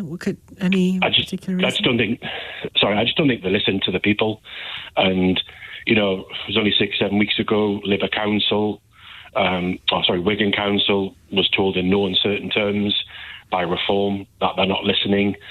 And I decided I didn't want Andy Burnham to have his hand in this constituency, because I actually met Josh Simons and I thought he was a nice guy. I've voted for him in the past. But Andy Burnham's brought nothing near what he claims he has to the Northwest. And I think that what's happened to, well, basically ignore everybody, the electorate again, for him to get to PM, or a chance at PM, he's just not listening to the people. However, the people have voted and proved me wrong. Well, you know, but you at least went into that booth thinking, didn't you? Yeah, and I did, and, you know, I put a lot of thought into it. I mean, don't get me wrong, Andy Burnham is a nice guy. But your fear, am I right in interpreting, your fear was he may be a great guy, he may be a great mayor, he may want things done differently, but he's with that blooming party, so no. Yeah, and, you know, I worked in NHS construction back when he was health secretary. I've seen the white elephants left behind in his name, namely PFI. The PFI stuff, yeah. Yeah, he wanted to use it again to extend this train line from Birmingham up to Manchester, HS 2.1, whatever you want to call it. He just doesn't listen. We've had years of the threat of the clean air zone over our heads in the Northwest. Bear in mind, only literally 30 parts of it are in actually Manchester, not the Greater Manchester. Yeah. And, you know, again, I was told he's a really nice guy, but I just think his intentions on this occasion is not for Makerfield residents. It's for himself, and it's to get to number 10 on that kind of But field. that's interesting you say that, but if, and again, it's an if, I don't know what motivates him, but if his motivation to get to number 10 as the MP for Makerfield, because Prime Ministers are always MPs as well, it is because he has an absolutely passionate belief that he can do that job better with a different set of policies for this country and people like Makerfield and across the country, then why shouldn't he have a go? Agreed. And that was one of the sort of decisions I had to, you know, play with. Yeah. But I just don't think he's convinced me enough. And I thought, you know, I've got to vote tactically again because of Labour and their policies again. You know, I've got friends who have been walloped in the last 2 years with, you know, national insurance rises, the business people. Yes, yeah. And I just think, you know, as on this occasion, I'm sorry, Andy, but it's got to be. And I'm getting very ahead of myself here, but let's say he became Prime Minister and then 2 years from now you saw a really different Labour government. You could look back on the 2 years since he came in and say, oh, God, that's really different and it's working. And it's would you come back to the fold, the Labour fold? Yeah, I would. And I would shake his hand. And if he can prove me wrong, then fair play to the guy. Well, that's interesting because that, Mick, is the challenge, isn't it? In a sense, you've been a really great representative of a voter that's turned to Reform because you don't feel like you have anywhere else to go, and you would have been a Labour voter otherwise, and you just couldn't bring yourself to do it. But you would again if you were offered the right thing. That's really good. Thank you so much, Mick. Mick in Wigan, in Greater Manchester.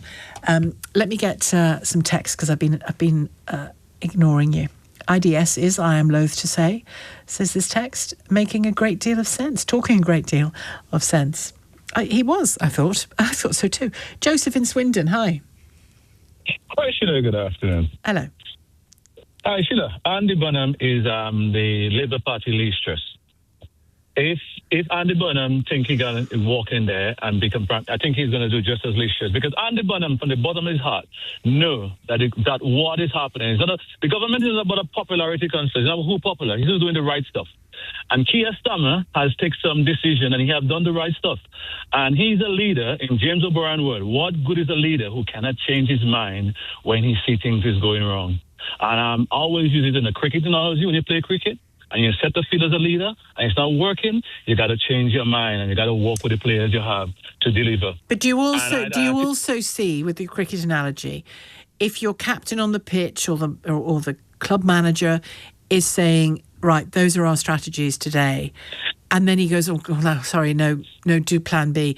And then the next day or 2 weeks later, this is our strategy for the game today. Oh, actually, no, we better do that. If that happens upwards of 17 times, do you not question whether the person is the right person for the job of captain? Yeah, you question it, but then when you set up a strategy is set up by the team. It's not just by the captain. So Keir Starmer said that a team sit there and make the decision. Andy Burnham is not a team player. If Andy Burnham was a true Labour man, he would have come in, try and stabilize the government, try and work and change things and be the popular guy and take the country and fight the next election and his terms and his policy. Not come and try to piggyback of something that Keir Starmer has won. And the Labour Party now got to be very, very careful. I love the Labour Party. I'll always support most of the Labour Party policies. But then what Andy Burnham is doing is just acting only for himself. He just won the election. He's not even saying, I'm willing to work with Keir Starmer. And let Keir Starmer say, well, no, I don't want to work with you. And then he comes in with his big idea. But he just thinks he could just win a by-election and become Prime Minister. Not so you become Prime Minister, Andy Burnham. You have to lead the party, put out your policy. Well, and of course, Joseph, I mean, it's very clear what you think, but the party gets to decide who leads it. And that can happen at any point. That's the problem. And for Keir Starmer, the problem is that the party has increasingly been itchy to change the leader. And Andy Burnham's just given them an opportunity to do it, it looks like. Thank you very much, Joseph, for your call. Passionate call there from Joseph in Swindon, who thinks Andy Burnham is not Prime Minister material. What say you? 0345 606 0973. It's 2:31. Let's get your headlines from Amelia Cox. Sir Keir Starmer says he won't walk away if Andy Burnham challenges him in a Labour leadership contest after winning the Makerfield by-election. The now former Mayor of Greater Manchester says he wants to set a new path for Britain. The US says Israel and Hezbollah have agreed an immediate ceasefire. There's been intense fighting overnight, putting the US-Iran peace talks at risk. And 3 inmates have been given whole life orders for the murder of another prisoner in his cell. Kyle Bevan, who was serving time at HMP Wakefield for the murder of his partner's 2-year-old daughter, was stabbed to death in November last year. LBC weather, heavy rain for Scotland, Northern Ireland and the far north of England. Patchy rain for Wales, but hot and sunny for the south and east of England. A high of 33 degrees. This is LBC. At Waitrose, you can now get your everyday favourites at new, lower prices. So, butter is lower, honey is lower, chickpeas are lower.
Video last night. she raised an issue that there is an increase in domestic violence associated with the situation when England don't do so well, and whether she was wise to put in quite those terms, but it's a real issue. And Wes Streeting has said something similar as well himself this evening. But what I really want to happen, I want England to keep winning. If they play like they did last night, then I don't think Wes Streeting. I mean, isn't the problem with tweeting something like that, Alex, that it rather implies that if England don't keep winning, it's their fault?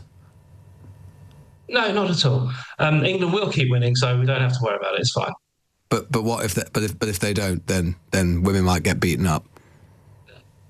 Sarah raised a very valid issue, and it's clearly caught attention. But does she ever think about what comes out of her mouth? Because she seems to make quite a lot of mistakes like this. Of course she does. Of course she does. Of course she does. Well, I'm afraid she did. Well, she may have thought, but her thinking was flawed, I would say, on this one. When I first saw it, I was slack-jawed. I was just like, sorry, what? What is it you're trying to say here? And I had my bigger problem, bigger than the problem of vaguely blaming the England players for domestic violence in certain circumstances, was the tone of the whole thing. Come on, boys, make sure those abusers don't go around abusing. It was just so odd. Such an odd approach to such a terrible, terrible topic. And we do know, we've known for years that big sporting events during which lots of men and women, but let's focus on abusers, get drunk or do drugs and celebrate and get very high on life, whether you've won or lost the game or whatever sporting event it is. It's often football, it's not only football. We know that it increases in both sets of circumstances, and probably more when they lose. On that, I don't doubt she's right. But the whole context of it was almost making a twee, fun, sport, come on lads, remark about a fabulous thing like the World Cup, and using it as a tool about domestic violence. It just nothing about it hung together well at all. And also what it also does is it takes away from the central and vital message that an abuser is the person at fault, because women who've been domestically abused, coerced, physically abused, mentally abused, emotionally abused, they will often report, we talk about it a lot on the programme, and women often tell me that they spent years altering their behaviour, hoping that they could avoid him becoming angry, hoping they could, keep the kids quiet or make the right meal or not go and visit your parents or not see any of your friends or twist and turn yourself into a million different shapes so that he does not hurt you one way or another. And in a way, that's what Sarah Potchin was saying about this. It was like, if only the England team can win, then those abusers won't have a reason to abuse. And I don't think for a second she thinks that there is ever a reason to abuse. I genuinely don't.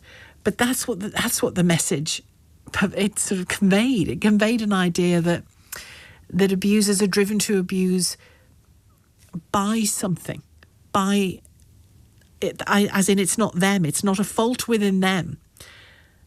A difficulty, a shortcoming, a deficit in them, which is what it is, by the way, that makes men abuse. That it is somehow some external force that is responsible. And that is something that victims of domestic abuse constantly try and get away from. And sometimes in the depths of their abuse, when people thankfully haven't experienced it, but when people tell me about it, and I've seen it in friends, and I've seen it in other situations where you can see them trying to twist things into a different shape in order to avoid abuse, when in fact you won't avoid it. And I'm told when England win, domestic violence increases by 38%, and when they lose or draw, it increases by into the mid-20s, I think. So less than, but still, it's not about the game.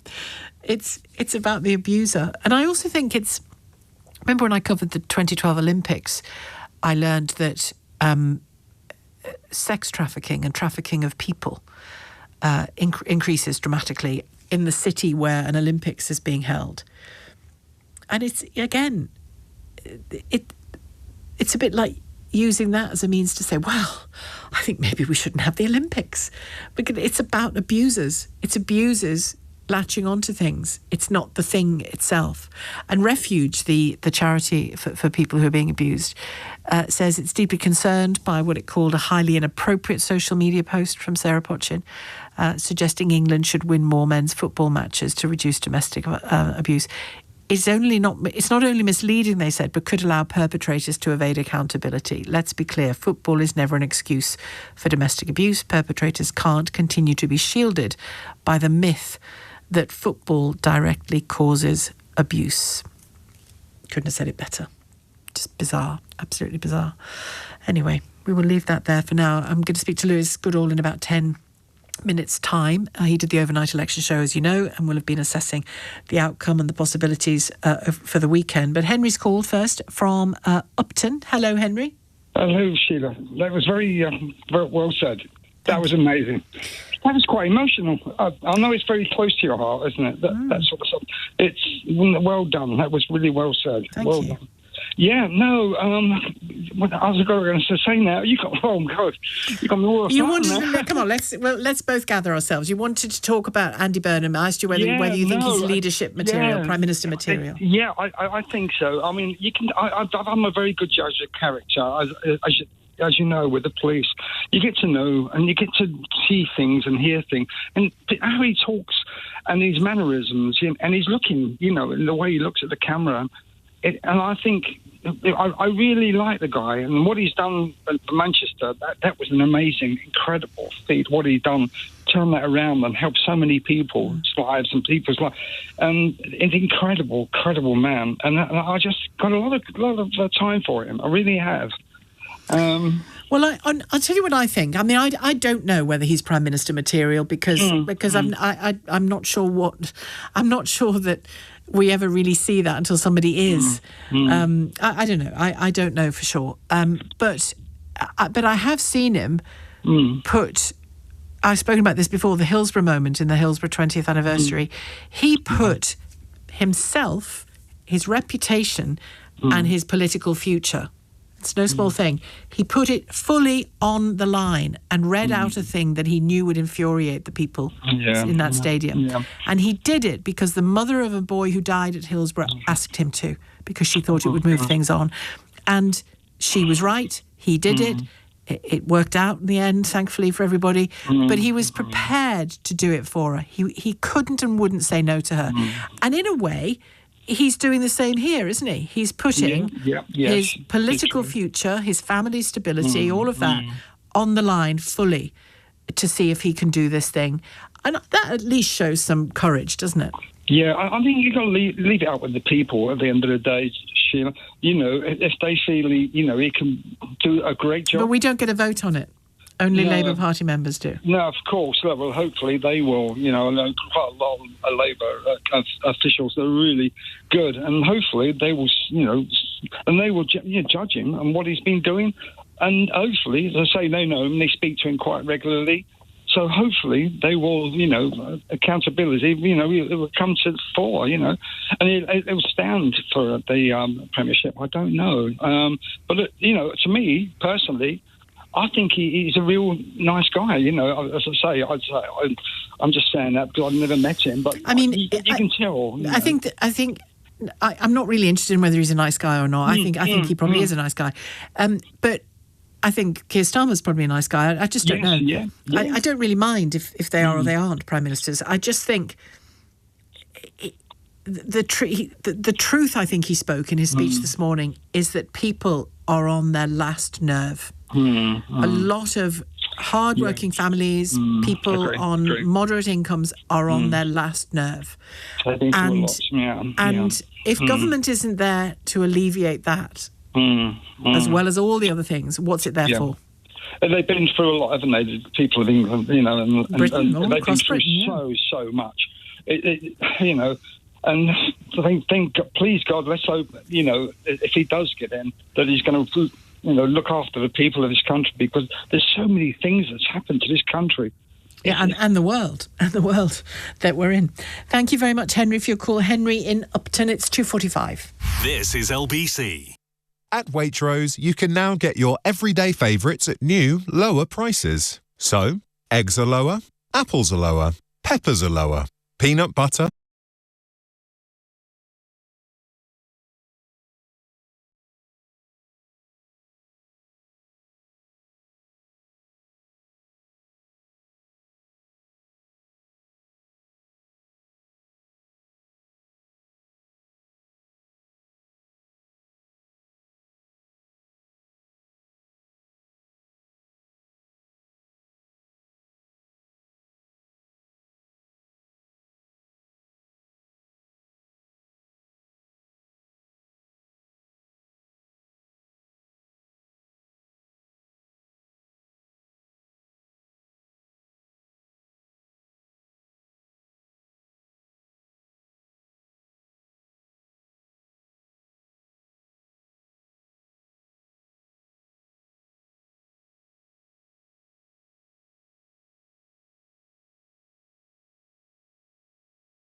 Mayor in quite short order to have become Prime Minister.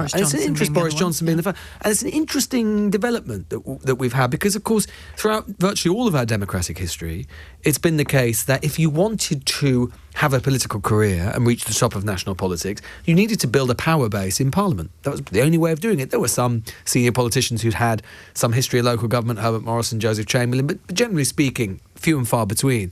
What we've developed with the mayoral system, courtesy of George Osborne, of course, who introduced them, is almost an American-style possibility of building up a power base away from Westminster, and not just building it up away from it, but in spite of, against Westminster, which is very common in American politics. You get American governors and so on, building up a power base in the States to say that we're going to go and take on Washington. Unusual within the British context, but Andy Burnham looks set to be the second one following Boris Johnson to have done so, or to do so. What's been on your mind since the win? What's been... a bit of melatonin, mainly. A bit of melatonin's been on the mind. Yeah. Well, look, I think that is very clear. What is going to play out over the weekend? Well, basically, Sheila, it is a battle of nerves and a battle of wills between two men, and that's Keir Starmer and Andy Burnham. Both are circling the other. Neither want to give in.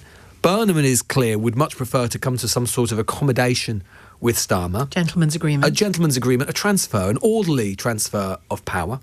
Probably, we're told, to happen by September, which would also give Burnham some time to actually work out what the hell he's going to do and what actually Manchesterism, translated to Westminsterism, can mean. It will give him an opportunity as well to get to know the Parliamentary Labour Party. That's part of the thing about when you've been a mayor and away for 10 years. He only knows about a quarter of the PLP. He doesn't know them. He doesn't Would he have really had know time them. recently to be fixing that? I'm sure he will have had some conversations, but obviously he's been taken up with Makerfield. I mean, the whole of the PLP has ascended on Makerfield, which might have helped a bit, but it will give him an opportunity. You can see why that would be appealing to him. But Keir Starmer, and I'm told that what we're hearing is not synthetic. I'm told at the highest levels that this is not artificial. I'm told that Keir Starmer is genuinely livid. He's genuinely furious. He believes sincerely that the mandate is his. And I can understand why he would come to this conclusion, that, he slogged his guts out for 6-7 years to get the Labour Party back into government, to win that majority, and finds it offensive that Andy Burnham should choose to try and usurp that by coming in as the king over the water and take that away from him. The problem with that, of course, Sheila, is that the truth is, in our system, the Prime Minister doesn't enjoy a mandate. The Labour Party enjoys a mandate. Yeah, and right now... And it also shows that position, and I think you're absolutely right that that's his position, shows that he doesn't understand party politics and Westminster politics. Which is probably one of the reasons he's got into the mess that he has. Look, I mean, the truth is that maybe I can put it in this way, to use a metaphor that would come more easily to the Prime Minister than to me. But as tough as it is, my understanding in football, in World Cup football, is that if you're not performing on the pitch, you get subbed. And that is what is happening, in effect, to Keir Starmer. It doesn't matter how brilliant you've been in the past. Doesn't matter if you've scored victories in the past and scored goals in the past. Ultimately, if you're not performing, you will get subbed. And that is what the Parliamentary Labour Party is doing. Look, I think a lot of Labour MPs will be the first to say that they are unclear in substantive terms what Andy Burnham would do differently. What would his policies be that are different? Is he just Starmerism with a northern brogue and a smile on his face and a twinkle in his eye? Maybe that's enough. Maybe it is. But either way, what Labour MPs are also sure about is that if they keep going in the way that they're going, they're dead. That politically speaking, they're at the end of the road. So their conundrum, and it's not really a conundrum, their choice for a lot of Labour MPs is, do we keep going down this road towards certain political death as they see it? The Prime Minister would disagree. Or do we roll the dice and at least give ourselves the hope? And let's just be clear, Sheila, about what happened last night. If it had been the case, which a lot of people, I have to say myself included, thought it might be, that Burnham won, but he won modestly, maybe even that Restore had been the difference between Reform and him winning. Number 10 were planning to say, and you can already hear glimmers of it in the way the Prime Minister's talked about it today, that, look, it's a good victory, but perhaps it's a bit of a fluke. It's not as convincing as it might have been. It's about his Manchester profile. Has this guy been overstated a little bit? Has he been overwritten? They can't say that now because the scale of the victory is so above expectation. And it wasn't just about expectation management. I think even some of the Burnham people were surprised just how big the majority is. Bear in mind, we have got two... Reform are spinning all over the place this morning saying, oh, this was always natural Labour territory, it's always been a Labour seat. No.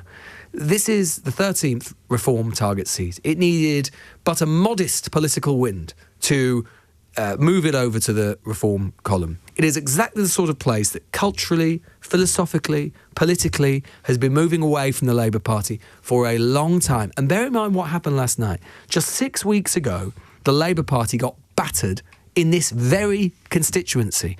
They barely got 25% of the vote in the council wards they were contesting. Last night, Burnham flipped that, and instead he's getting over 50% of the vote, and Reform are getting battered. A 23-point swing to the Labour Party. And for Burnham, he can say, with at least some credibility this afternoon, that is proof of concept that only a Burnham-led Labour Party can lead Labour to victory against Reform. Let me tell you, the Times is reporting that Shabana Mahmood, the Home Secretary, and Ed Miliband, the Net Zero man, has told Keir Starmer to set out a timeline for his departure.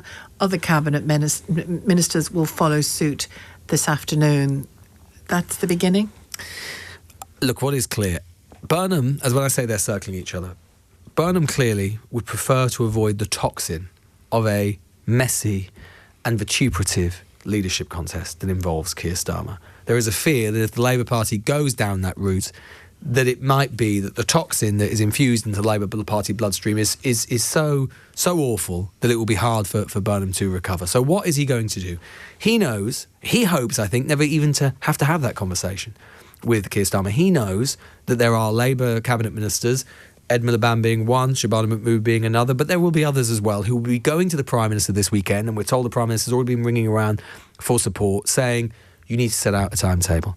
The question is, and we can't know the answer to this, only the Prime Minister will know the answer to this, and he might not even know yet. The question is, how willing is Starmer to not just face Andy Burnham down, but to face his own cabinet or elements of his own cabinet down? Does he conclude that he still might have enough support within the cabinet to weather this and to take it to the Labour Party membership?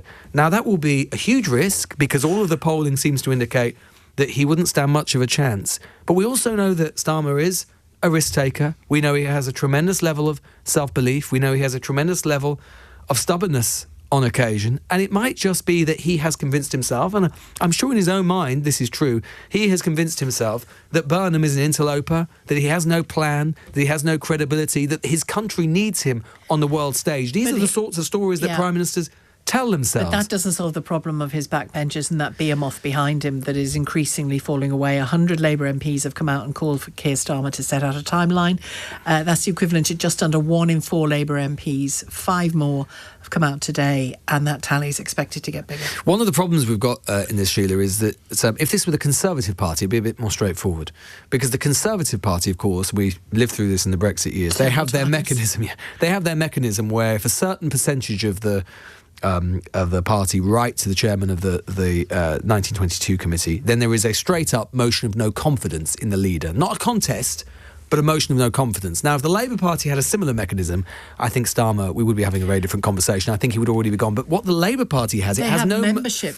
They have votes. There's no motion of no confidence in the leader. It automatically becomes a contest in which the leader is automatically on the ballot. That really strengthens the position of the incumbent Labour leader, because if there was just a straight up and down, do you have confidence in Keir Starmer or not? I think Starmer would probably lose right now.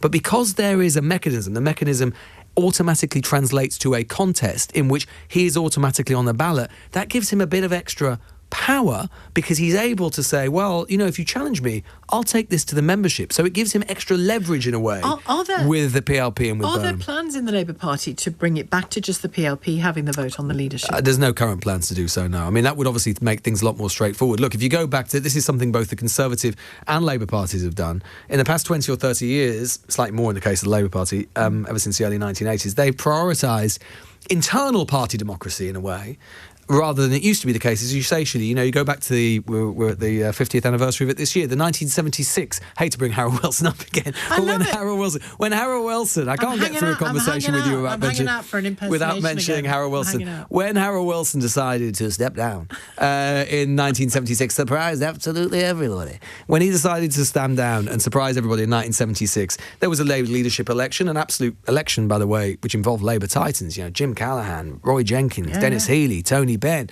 and they all slugged it out. It took about 10 days because it was just the MPs deciding amongst themselves. Likewise, in 1990, when Margaret Thatcher gave way to John Major, there was a week. I mean, she resigned on the 22nd of November 1990. I think she was gone by the end of the month. I don't even think it stretched into December. John Major had replaced her. And that's because at that time, it was just MPs who decided. But now, when you have to involve the wider membership, there are logistical questions. There are forms to be printed and ballots to be sent out and hustings to be had. So it means that the whole process of choosing a prime minister, when they're in opposition, it doesn't matter so much, but when it's a party of government, the whole thing is slowed enormously, and I think it does empower the leader, because obviously a lot of MPs want to avoid that. I think, though, it is, again, it's not just the PLP and the backbenchers, but loads of party members will be looking at this fact, I think, in Andy Burnham's win. He managed to convince 4 out of 5 Labour voters from the last election who had drifted away to parties like Reform, mostly Reform, to come back to vote for him in Makerfield. If that could be replicated on a national level, that's a second term, isn't it? It is. I mean, it's a big if, because, of course, what Burnham, if he becomes Prime Minister, will not be able to. He ran this, as we know, as a sort of quasi-independent candidate. And he won't be able to do that if he becomes Labour Party leader, because he will be the Labour brand. It's much harder for him. He will have to... What has made up Brand Burnham over the last 10 years? Well, one is, I'm Mr. Outsider. I'm up here, not in Westminster. Harder to do when you're actually in Westminster. In number 10. And he's been King of the North. Well, he can't be King of the North when you're the Prime Minister. You can't be a sectional politician. It's important to say he never called himself. I know, but I'm just using it as shorthand. I call you the Queen of LBC, but it doesn't mean that is your official title. I know that is true. Oh. But, you know, what I'm saying is that the sort of key components which have made up his brand have got to evolve. Now, I think he's quite a supple politician, and I think he will be able, or should be able, to do that. What the Labour Party is thinking about today, Sheila, is whether they like Burnham or not. They've come to the conclusion, and this is, again, I can understand this will be tough for the Prime Minister to hear, but most of his colleagues, or a lot of his colleagues, have come to the conclusion that Andy Burnham, frankly, is a superior politician to Keir Starmer, in the sense that he has more political range. He knows how to do it. He has an ability to connect in a way that, frankly, Keir Starmer his stage in life and his stage of his political career is not going to be able to do or change. I also think Andy Burnham is brave. I think he's got... Well, he's shown some guts doing this, that's for sure. But this, Hillsborough, my two standout examples, I think he's brave. I mean, clearly, as you said earlier, so does Keir Starmer. He has guts as well, and he's had challenges in life too. So let's see what happens. It feels like it started to happen, though, with those warnings from Shelagh Mahmood, doesn't it? And from... I think, as Boris Johnson said, the herd is moving. The herd is moving.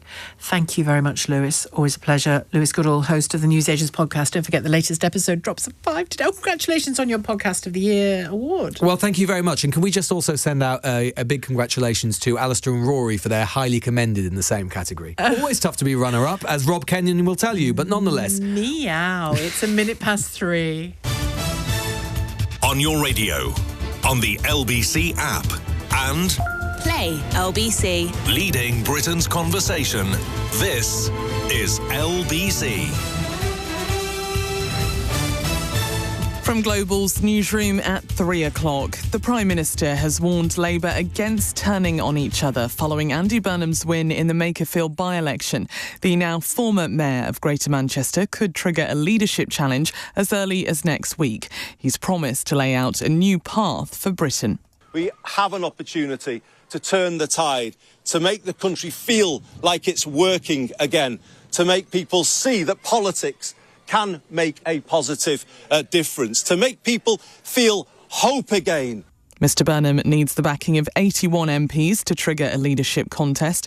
Sir Keir Starmer has congratulated his party's newest MP, but insists he will fight any challenger. There isn't one at the moment, but as I've said on many, many occasions, I don't think that's a good thing for the country, to plunge us into chaos. I would also add that now that Andy has won, which is really important, really good, he's a huge asset to us, then now will inevitably be a Manchester mayoralty by-election starting straight away. So it's important that we pull together for that. But if there is a contest, just to be clear with you, then yes, I will run. The other likely candidate for a leadership bid, Wes Streeting, has said last night's result is proof change is needed. The election for a new mayor of Greater Manchester will take place on July the 30th.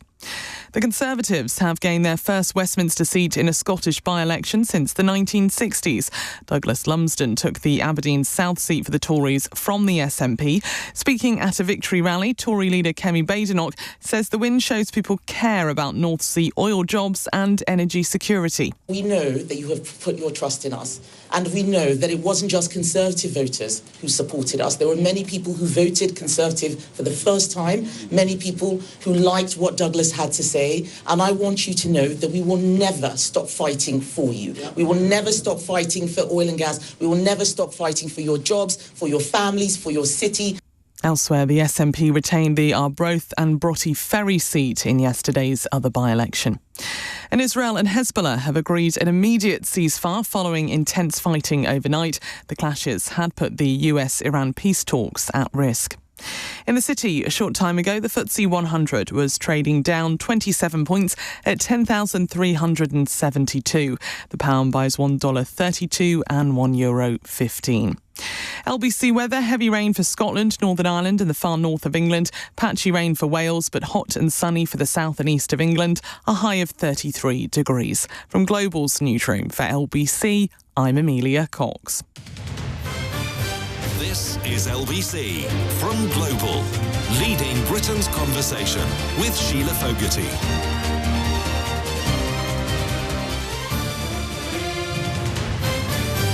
Hello there, good afternoon to you. Worth reminding you, or saying for the first time if you've just joined us, that the Times newspaper is reporting that Shelagh Mahmood, the Home Secretary, and Ed Miliband, former leader, of course, of the Labour Party, now responsible for climate and the environment and net zero targets, have both urged the Prime Minister to set out a timetable for his departure.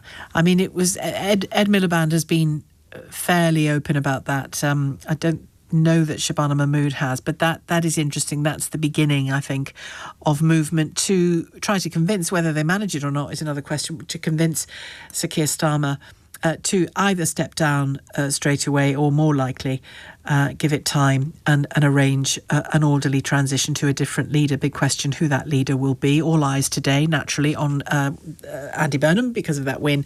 Huge win, stonking victory in Makerfield. But I'm joined by Rosie Writing, Labour MP for Kettering, who resigned from her role as a PPS, a Parliamentary Private Secretary, in the Health Department last month. And you'll remember that Wes Streeting did as well from the same department. Rosie Writing, good afternoon to you. Thank you for joining me.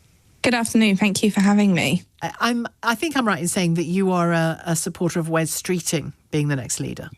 I've worked closely with Wes for a long time. I think he's an incredible talent and someone we need in order to beat reform in the next general election. But also Andy Burnham's win last night was just nothing short of incredible. I was there knocking on doors yesterday.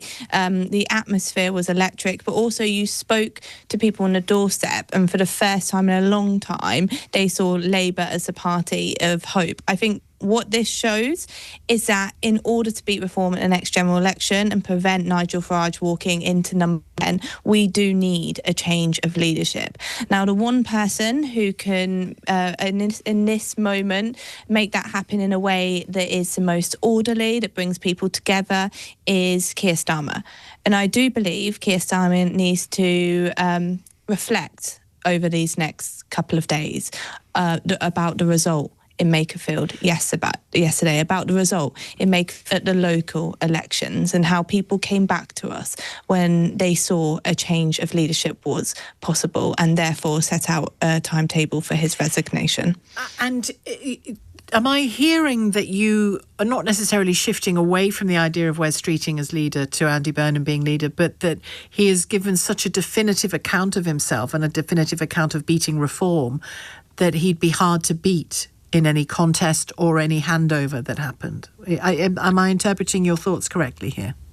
I want a change of leadership in the party. Wes has said he would stand. It's well known that I'm a supporter of everything Wes did. Well, firstly, in the health department, having worked so closely, but also the arguments and the conversations that he has put to the forefront of the political debate in the last few weeks, and the principled decision he made to leave cabinet and no longer had confidence in the Prime Minister. Right now, I think we need that change of leadership in the most orderly way possible. For me, that means Keir Starmer setting out a timetable for his resignation, but also, like for Andy Burnham, Wes Streeting, Keir Starmer, to have a conversation over the weekend and discuss how we can do this in a way that's different than the Tories did, that's not bitter, that doesn't make us turn inwards, and shows that we are the party that can stop Nigel Farage walking into number 10 and offer the hope to the country like we saw in Makerfield yesterday. And if the most orderly transition is Keir Starmer accepting he has to go and Andy Burnham, off the back of this victory, stepping in with the full support of the Parliamentary Labour Party, or with the strong support of the Parliamentary Labour Party, you would be happy with that, would you? Or would you prefer there to be a contest over the summer in which Wes Streeting, who you have strongly supported both here and before, gets to lay out his version of what he would do? Which is your preference? I think it's important to have a conversation about a contest of ideas. We haven't had that for a long time in the Labour Party, but I do think right now the person who could prevent any sort of contest happening that would be bitter and cause damage to the country and the party is Keir Starmer. I don't know what conversations will be happening between Andy Burnham, Keir Starmer and Wes Streeting over the weekend. But what I would like to see is us come together and decide what's best for the country in a way that doesn't involve us going after each other and causing damage to the party's reputation. And I think the person who can make the decision not to happen at this moment in time is Keir Starmer. The Mail is reporting, or was reporting yesterday, that Wes Streeting would, in their words, stage a coup when Keir Starmer is out of the country next month. You were quoted in that piece. Does Wes Streeting have plans for when the Prime Minister is out of the country to make some kind of move? I mean, that wasn't exactly what happened, I will say. It was that a colleague, a brilliant colleague, was discussing plans for a party because we have been in government for 2 years amongst the new intake, and someone suggested that there might be some instability in that time rather than that is the day of it. I don't think anyone can predict what's happened. But when I was having that conversation, I didn't know the result in Makerfield or what's going to happen over the next few days. Well, and was the idea that there'd be instability, so it was a bad time to have a party or a good time to have a party? I was saying we should go. Actually, the quote in the Mail will tell you that I was saying that should we not have a party just because we don't know what's happening amongst the leadership. But no coup, no attempt at coup. It wasn't. It was more about whether all the 2024 intake should go for a drink because we've all been in Westminster for 2 years. And it's all been a bit heavy. It's all been a bit heavy. Yeah.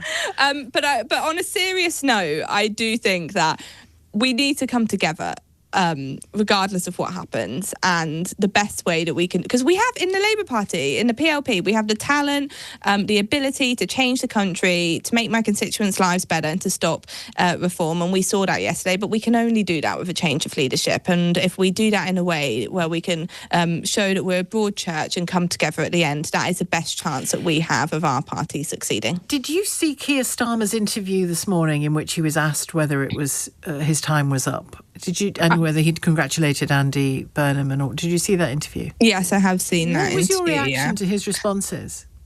Like I said, I hope when I saw the result come through at the early hours of this morning, first of all, I was delighted to see Andy Burnham win, bring back hope that we can beat reform, and to have beaten such a reform candidate with such shocking views as well. But my kind of second reaction was like, I hope Keir looks at this and sees a very clear message. Well, and by that interview, he's clearly, if we can only base it on his public utterances, and he is saying, there is no contest. If there is, I'll run in it. That doesn't sound like a man who's going to go quietly, does it? No, well, I would urge Keir, that's partly why I'm on this, doing the media, I'd urge Keir to reflect on the result in Makerfield yesterday, what the party and the country are crying out for. He's done some incredible things for our party. We won a landslide election in 2024. What he's done on the international stage has been just so admirable, and standing up to Donald Trump and not bringing us into that war in Iran will be something that he is remembered for decades. But in this moment, he needs to do the right thing and step aside and set out an orderly timeline. It was disappointing that that's not what I saw in those interviews from Keir Starmer this morning. I hope he further reflects over the weekend. Do you think that your other backbench colleagues, you must talk to each other a lot, I'm sure you don't talk literally to every one of them all the time, but is there a sense, do people have a heavy heart about this, or are they just really keen for that change? I think they do have a heavy heart, particularly, the people that I speak to do this. I think there's maybe, from the outside, it looks like Labour MPs have sort of come to this decision very quickly. I don't think that's what happened at all. In my circumstance, I saw in Kettering a year ago, us have locals that meant that Reform are running our council, which is terrifying, but also the most deprived estates in my constituency see that the answer to the deep-rooted problems and struggles that they face every day is in Reform UK. It's been a year since that happened. Privately, I tried to do everything I could to urge our government to go bolder, to address some of the issues that people so want them to, and also offer hope. And a year later, we saw was another election. Can I ask you, do you not think that they have? Because I'm conscious here that, I have my criticisms of Keir Starmer as well, but your party, 2 years in government, has made good moves on early years education, nursery provision. waiting lists. There's a stability in the economy. Okay, it's not hot and it's not firing on all four cylinders and growth isn't here yet, but there's a stability that matters so that you can build on that. You look at the social media ban that's just been announced. I mean, these are things that absolutely speak directly to people's lives. Sorry, I'm conscious there's a fire alarm going off here, so Respond I don't know to that fire alarm. Don't bother with that question. You go if you need to. That's fine.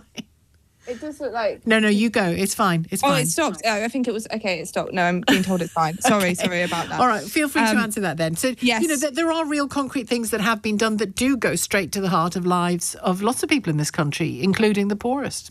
Yes, and cap, for yes, and that's partly why a bitter leadership competition where where potentially our record in government is in the spotlight, because I do think we have done incredible things.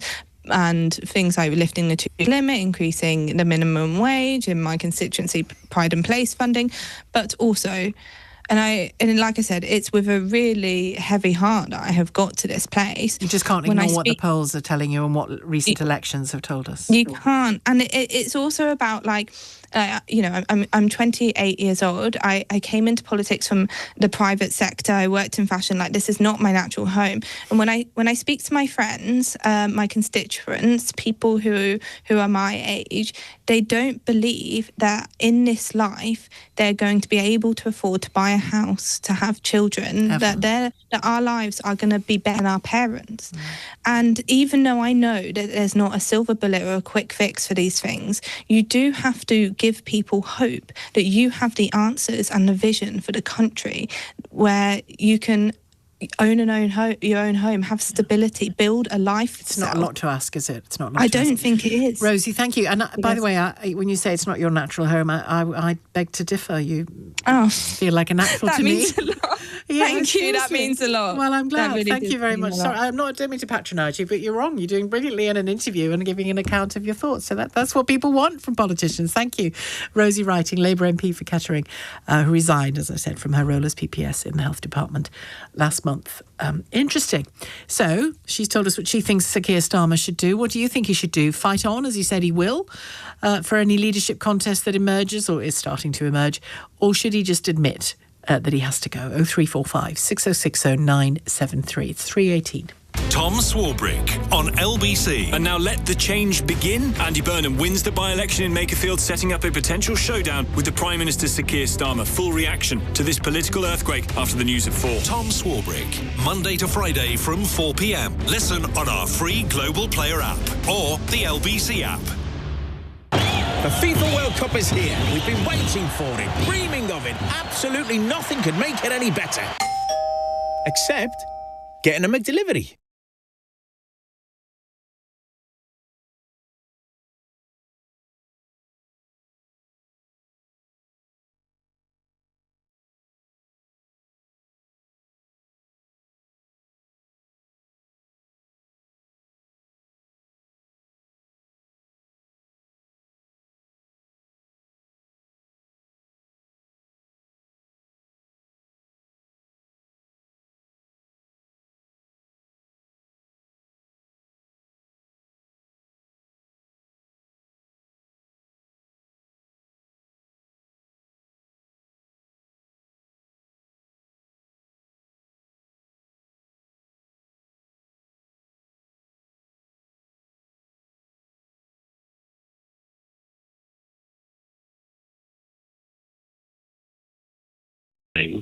I think he should stay and do exactly what he says, not walk away. I think he should stay and continue to develop and deliver the manifesto that they were elected on all that time ago.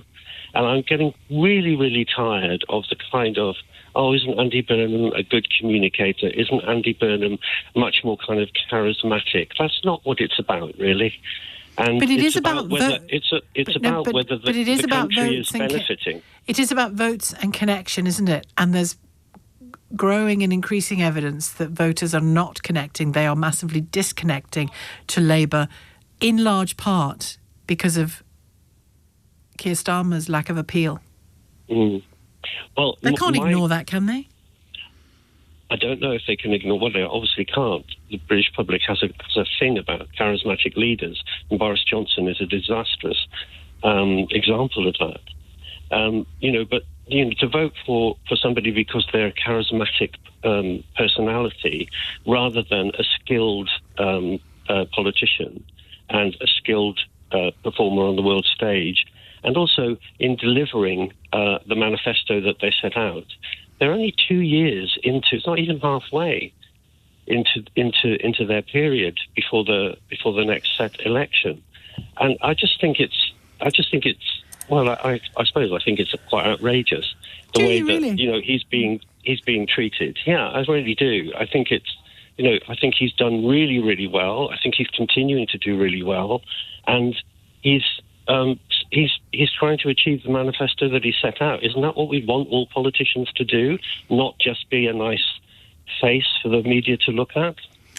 I honestly don't think with Burnham it's about nice faces to look at and whether or not he can give a better speech than Keir Starmer. I mean, I don't think Andy Burnham's speaking skills are particularly stellar. They're not, public speaking skills. They're not Tony Blair, in terms of being, or Neil Kinnock, even better example of somebody who can really nail a speech and deliver some rhetoric. Then he's not that.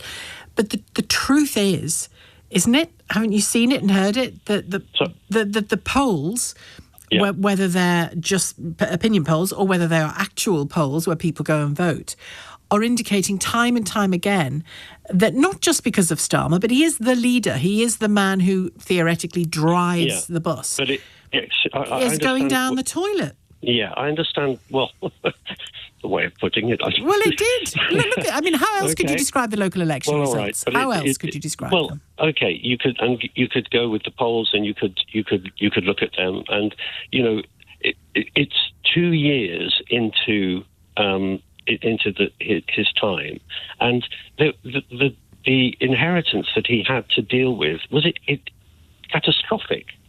After the trust fiasco and everything. I mean, it's not a quick fix, and I think that the polls indicate a kind of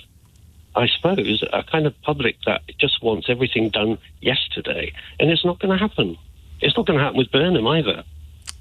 I honestly, given that I speak every day to lots of people who vote in elections, they don't think it's a quick fix. And they're not petulant children saying, I want it and I want it all now. They're really not. They are hardworking, resilient people who have been fighting hard to keep their heads above water, many of them. But 2 years in is not very long. Hang on. I know, I'm aware of that. But look at the mistakes. Look at the mistakes. Well, what would you rather have? Somebody who recognises that they made a mistake and they turn it around? Again and again and again and again and again. But I mean, would you keep that person in your business? If it was wrong, but would you keep that person in your business if somebody just said, I'm sorry, I know I'm on to my 15th mistake, but can I stay on, please? And you're losing... It's not a business. Hang on. You're losing customers and you're losing money. Of course you wouldn't stick with them. It's not a business.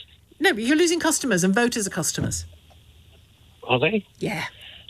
Well, are they? Yeah, I mean, you're buying a name, a story, a narrative, and a person. Yes, they are customers to a degree. I'm not so sure about that. Yeah, I don't mean literally. I'm talking about the engagement. Somebody says, hello, Sheila, do you want this handbag? Right? And I decide whether I do or I don't and how much I'll pay for it. Somebody says, hello, Sheila, do you want me to be your MP or your Prime Minister? And I listen to their story and I decide. With the handbag, I give them money. With the politics, I give them my vote. And increasingly, there's hard evidence on multiple fronts that people are turning their backs on Labour. If you take the sales analogy, then, you could say, too, that, you could have a shop selling a particular product that turns out to be very faulty, and so they withdraw the product and they put another product in place. There's nothing wrong with that. But how many times? That's quite helpful. How many times? Well, as many times as it's needed. And one of the first policies they announced wasn't in the manifesto and is a shocker. Look at Toyota, for example, and the amount of times that they've had to kind of withdraw their cars because of faulty technology. People understand that. They may not buy Toyota quite as much, but, Toyota's product improves. And, who do you want to win the next election? Who do you want to win the next election? Who do I want to win the next election? Yeah. I don't know, really. Labour, I suppose. I definitely don't want reform, and I definitely don't want the Conservatives or any of the others, really. So, that's it. But are you generally a floating voter? Well, not really. I mean, I'm much more Labour. I'm Welsh. You're fighting here for Starmer, and then you're a bit about Labour. Why? Because I would rather, because the leadership of the Labour Party is not decided yet. There needs to be a contest, and there should be a contest, and Keir Starmer should fight for every vote that he gets from the party. But I'm talking about your That's feeling. democratic. But why couldn't you say quickly then that you want Labour to win the next election? Well, I've been kind of undecided about Labour our politics, I suppose, for quite a long time. So it's not just about Labour. It's the Tories weren't exactly inspirational. No. And but I do think that there's a procedure. Andy Burnham he's not the leader yet, and he may not become the leader. And in my book, I hope he doesn't. Well, we're all aware that he may not become leader and there isn't a contest yet. We're all aware of that. But we're also aware that after that Makerfield result, things are starting to move. And, it's clear that you think Keir Starmer should fight on. So that's fine. I think he's going to come in for some increasing pressure over the weekend, Des. I really do. Des in Medway, thank you. Let's talk to Suzanne in Lewisham. Hello, Suzanne. Suzanne, can you hear us? Hi, Suzanne, can you hear us? We'll get a better line or another line. Another caller coming in? Yes, there is. Simon in Southampton. Hello, Simon. Hi, Sheila. Hi. I had to call because of your last caller. Because your last caller is the problem. He represents the problem. Now, I don't know whether you remember. I spoke to you a few times. I phone into the station quite regularly, and I'm on record on your recordings as saying that I believe Keir Starmer was going to be the best thing that ever happened to this country. The answer is what we need, and he's basically keeping it all to himself at the moment because he knows he's got to get to power. Once he's in power, that's it. The gloves will come off and he'll sort everything out. How wrong was I? Right? I cannot wait for this bloke to get booted out of number 10, right? I am sick and tired of him. He is the problem. His cabinet, some of his cabinet, his Chancellor, is the problem. And whilst I will still give him kudos and every bit of praise for the work he's done with Ukraine and foreign policy, when it comes to domestic politics, he's been abysmal. And so if you don't get rid of him now, then you might as well just give up and go home. Describe abysmal to me. He doesn't talk to us. He doesn't tell us what he's doing. So you get the MPs, they come on and they reel off this list of achievements that they've done. And yes, they have. Not everybody is politically engaged. And not everybody is going to know what he's done. And the only reason I know what he's done is because of listening to LBC. My parents don't even know what LBC is. Well, so, you should be fixing that as soon as possible, Simon. I've tried, but they're too far down the rabbit hole. But look, when Boris Johnson was in, he spent all that money on that ridiculous studio, that briefing room. Yeah. Right? Okay. Starmer could have utilised that. He could have. I would rather he spoke to us himself, but I understand, that it's not always possible. Yeah. But he could have employed a spokesperson, right, to use that space to actually give us briefings monthly, weekly, daily, like they did in COVID. Because at the end of the day, I think daily would be too much. But well, all right. But the left will always have a problem with the right wing press. All right, so the left will never get a fair hearing. So surely someone of that intellect could have got ahead of that and said, right, we're never going to get a fair hearing from the right-wing press. We'll use that briefing room. We'll do press conferences to get ahead of the story. And then we'll put clips on social media and we'll be out there and we'll be endlessly telling, yeah. All right? Nothing. And the thing is, he doesn't, I don't think, just to sort of underline it all, he's got no concept of why he is in this position. He put himself in this position. So if you've got somebody come along that is able to communicate, now look, Andy Burnham might turn out to be a busted flush and might not be the answer. But there is one thing that he's got going for him over Starmer. For a start, he can communicate. And he's able to tell the story. And that is what you have to have in this time. So all of the people back in Starmer still, just like, what is wrong with the people in this country where they make a mistake, right, and they can't admit it? I voted for Brexit. I am on the record saying it was the stupidest, biggest mistake I've ever made in my life. I want it reversed. I want it changed. But, people in this country, they just stick to their decision. They can see it's not working. Well, listen, you've given a very powerful account of what you think is wrong and why Keir Starmer should go. Thank you very much, Simon. Simon in Southampton.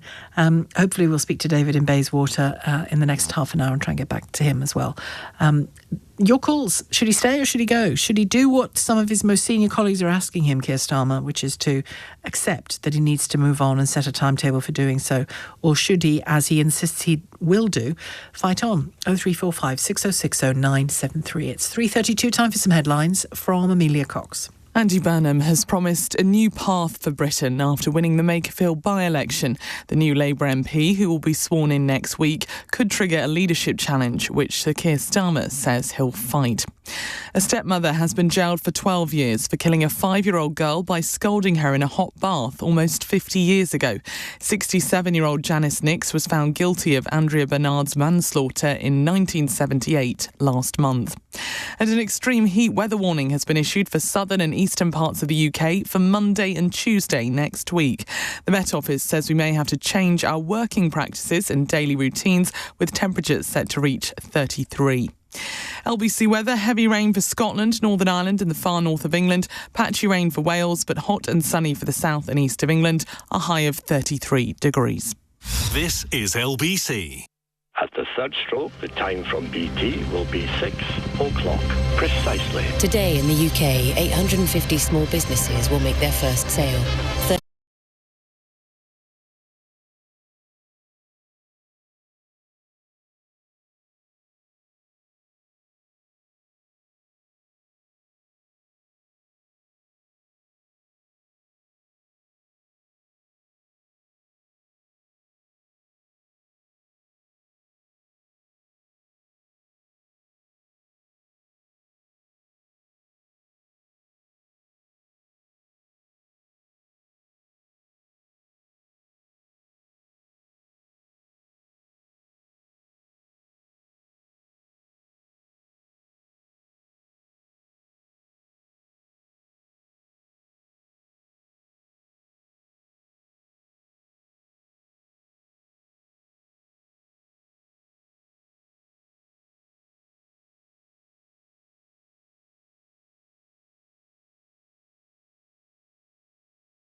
By that, no question about it.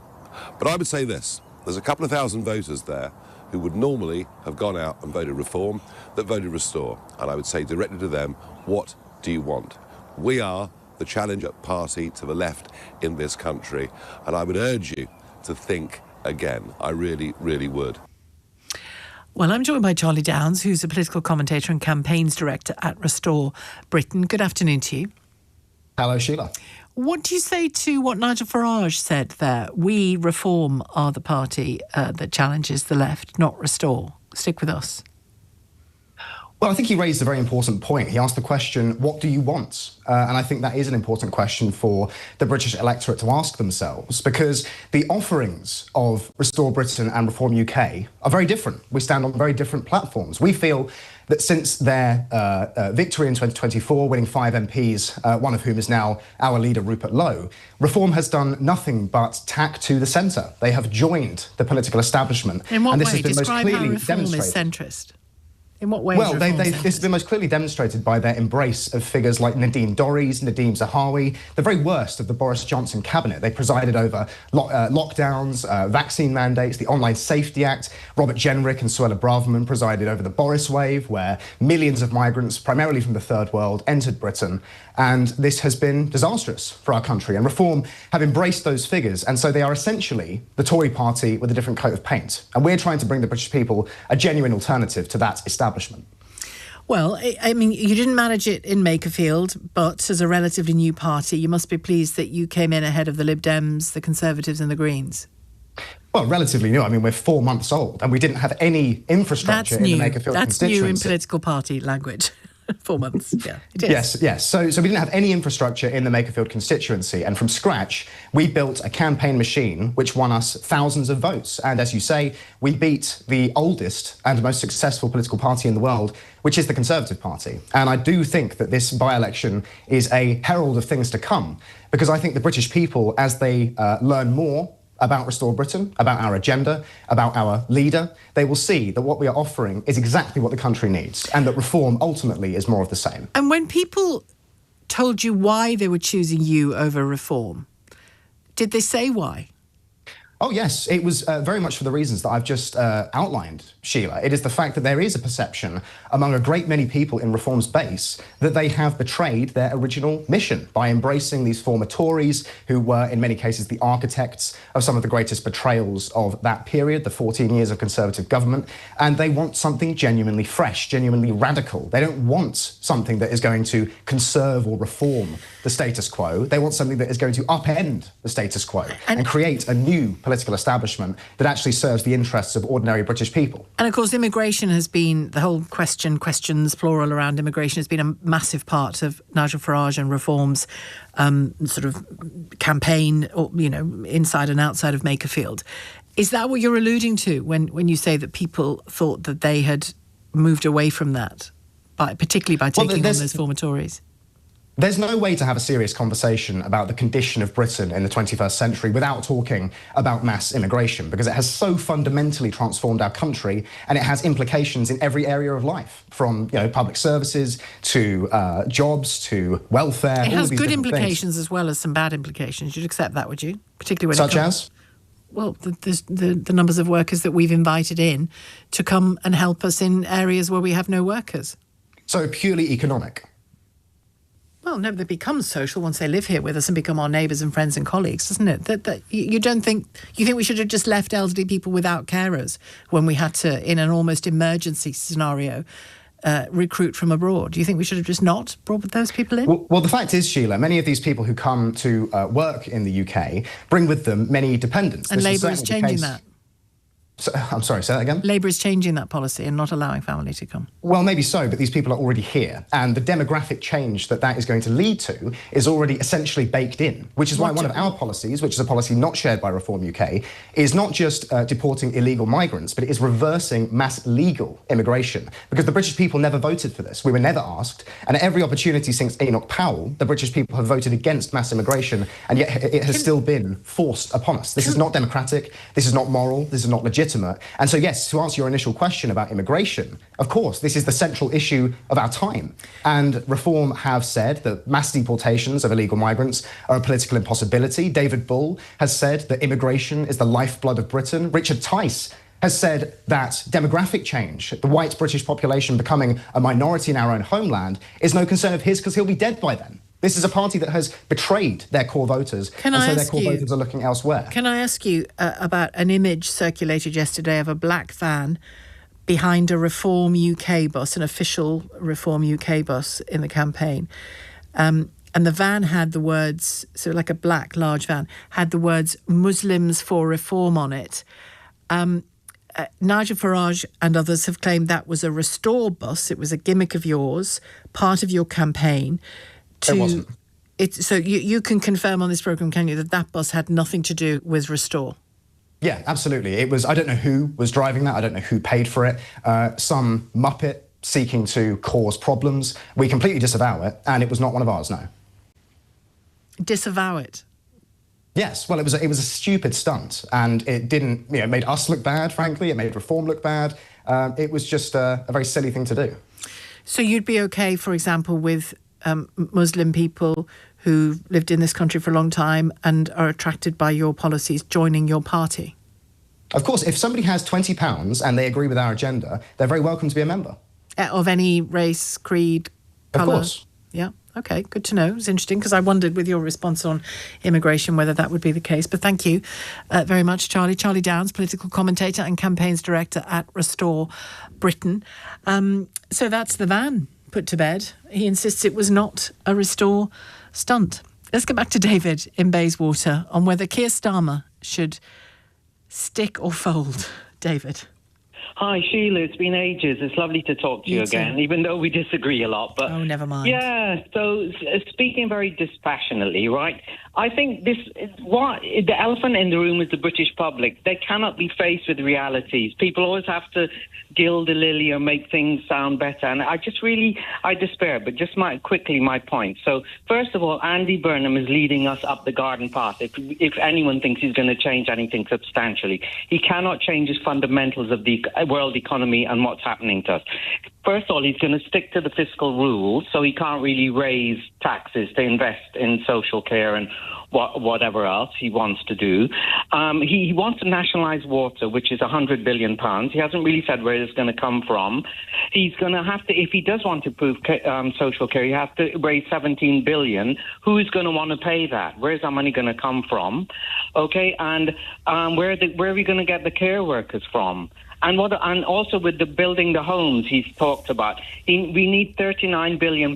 He said he's going to transfer it from the other building. Well, the government has, under Keir Starmer, has already announced a year ago 29 billion in relation to social housing. Yeah, so my point was, where are we going to get the workers to build all these homes as well? So he's just making all these promises, but once he gets into the office, he's going to end up doing exactly the same as Keir Starmer. He doesn't have any fiscal wiggle room. He cannot come through in these promises, and people just want change. They want to believe it, but it's all a load of hot air. It's really frustrating. Do you accept, though, that given all the realities that you talk about there, and you're right to raise them, and Andy Burnham, Lord knows, he knows that there are some realities that will be staring him in the face if he becomes Prime Minister, just as they stare Keir Starmer in the face as Prime Minister. But do you accept that it isn't enough for a Prime Minister or a government to say, suck it up, lads, I know it's tough, but there you go. And I know they don't speak in those terms, but essentially that's how it started to feel to an awful lot of people. And I say this based on a number of things. The way people are voting, the conversations I have on air, the conversations I have off air with lots of different people from lots of different backgrounds. People are exhausted and they do need hope. That's something that Andy Burnham is right to tap into. And Keir Starmer has not been delivering hope. Between the two of them, him and the Chancellor, they're not great at bringing you with them, are they? Well, that's true, but talking as a person who just wants... It matters in politics, David. It matters. It does, but I'm talking about what I want in reality that's better for the country. I want a politician who's honest, and Andy Burnham is trying to promise us the world. He's saying he's going to change the system. It's not true. He can't do that, and he cannot change it economically. So we need... I think Keir Starmer's But you can change the... You're right about the economic strictures, but you can still change what... Honestly... To me, it's the rigidity of Starmer and Reeves that's the problem. You've got to be flexible in this world. But they have been. He's changed his policies when his Labour Party is a problem for him as well as MPs. They're full of left-wing utopianists who go on about the working class all the time, and they just don't face reality. We are in a tough world. It's dog eat dog, and you cannot have a great lifestyle. We're competing with China and other countries who are undercutting us in costs. We have to be honest about things and tell people you cannot expect a great lifestyle necessarily. You have to sometimes cut your clothes according to your cloth. I mean, I know. I know it does sound harsh, particularly. But life is harsh, and the very people who know that are the people who are experiencing the hardest end of it, the sharpest end of it. Thank you, David, for your call, David in Bayswater. He's absolutely right about the realities that will have to be faced up to by whoever is the leader of this country. But it's how you go about it, isn't it? And how you lead. It's how you lead and bring people with you. And there's enough evidence for the Labour Party that Keir Starmer is not bringing the country with him or keeping the country with him. It's 3:47. Coming up at 4 on LBC, Tom Swarbrick. Is the Cabinet now turning on Sir Keir? The Prime Minister ringing round for support as a leadership challenge looms. Do you want them to tell Starmer to go? We're joined live by a Cabinet Minister. Tom Swarbrick at 4. Listen on our free Global Player app or the LBC app. 40 million people listen to commercial radio each week. That's 80 million ears, give or take. Amplify your advertising at radiocentre.org.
To set out a timetable for his departure in light of the Makerfield result.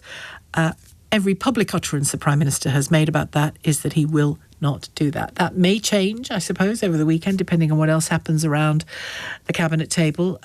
He and Andy Burnham are due to meet on Monday, we are told. We'll see whether that comes about. Seamus has called from Wallington. Hello, Seamus. Good afternoon to you, Sheila. I don't think it really matters who's going to lead the Labour Party now, because I can't see Burnham coming in and, for example, changing Lord Hermer from prosecuting innocent British soldiers, or helping David Lammy understand what the meaning of the word equality means, or supporting business to help grow our economy, or stopping armies of civil rights lawyers travelling around hotels to tell us that the rights of immigrants are more important than the rights of British nationals. The country's rejecting Labour. We've had enough, and the sooner this shower are out, the better. So I don't see Burnham as the Messiah. I know. And nobody on this programme has suggested, either me or callers or guests have suggested he's the Messiah. But you may be right that the country is rejecting Labour and it's not possible to pull it back. But if it's going to try to pull it back, and it must and it will try, then you can see that the party is fast concluding, the parliamentary party at least, is fast concluding that a figure like Andy Burnham, who has proved that those voters you lose to particularly Reform, but to others as well, can be won back. If you look at the scale of his victory, you can see that they can be won back. He won 4 out of 5 people who'd voted in 2024 for Labour but abandoned the party. He won them back in this election, in these Makerfield results. Now, it is a massive if whether or not he can do that nationally as if he were to become Prime Minister. But you can get a feeling, can't you, that the party's in the mood to give it a go? Because of what you've just said. I think it's going to be a little bit of a last hurrah, but the proof of the pudding in life, Sheila, is what people actually do, not what they say. And Manchester, just being mayor of Manchester, is not like being the Prime Minister of this country. It's a big task. And Labour do not, in my opinion, do not have an understanding of business, do not have the best interests of ordinary citizens. They've turned us into a welfare-dependent economy. What Labour have done it?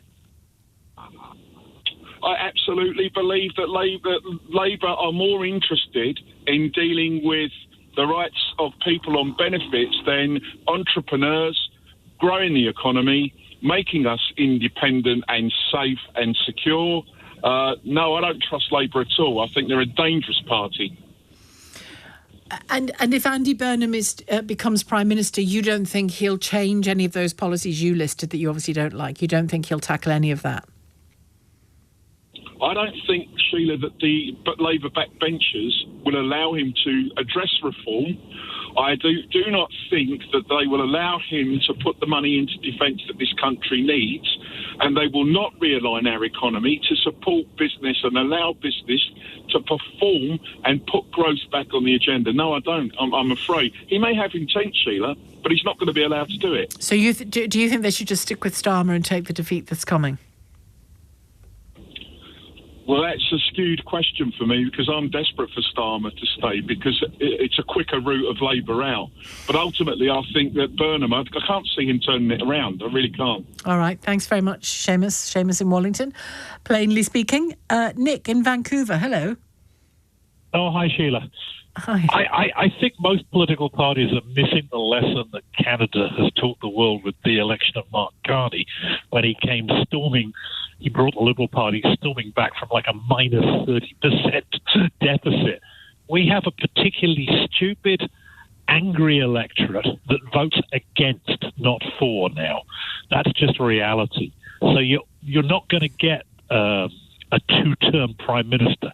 A party might manage 2 terms if it gets rid of its leader towards the end of the first term and reinvents itself as being almost against itself. You know, and Reforms are suffering the same thing. They are now a mainstream party, and so people are now starting to turn against them. This is the reality of us, you know, and I hate to say it, it's the same in Canada and the US. We have a very dim electorate now that don't really understand how the world works and are just voting against the norm. And so I think Andy Burnham, I feel sorry for Keir Starmer because I think the Labour Party's done, I think the Labour Party have done really well. I mean, the idea, your previous caller talking about how the Labour Party is has destroyed entrepreneurship, that's a hell of a record in a year and a half.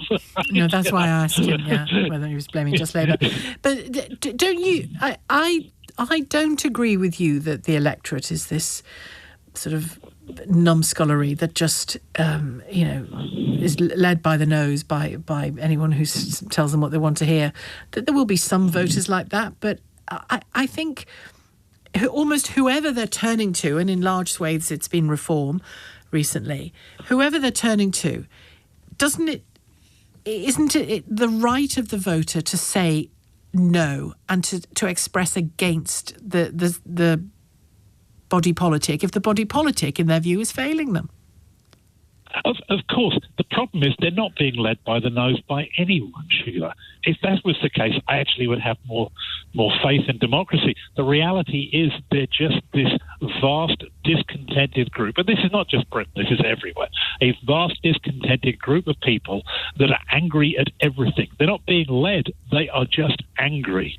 And they will be angry at anything that they perceive to be in charge. They think that their lot in life is terrible. Well, this is in America, which is the richest and most powerful country in the world, and they still think they're hard done by. Yes, but we have reached a stage where democracy, I think, is going to be hard-pressed to survive. Well, because, I don't know, Nick, I'm taking offence on behalf of the British people here at what you're saying, because I speak to the British people every single day in their droves, and certainly every week in their droves. And, even today, even people today calling in to talk about the conversations they were having with themselves as they walked towards the polling station in Makerfield yesterday, these weren't people who were angry.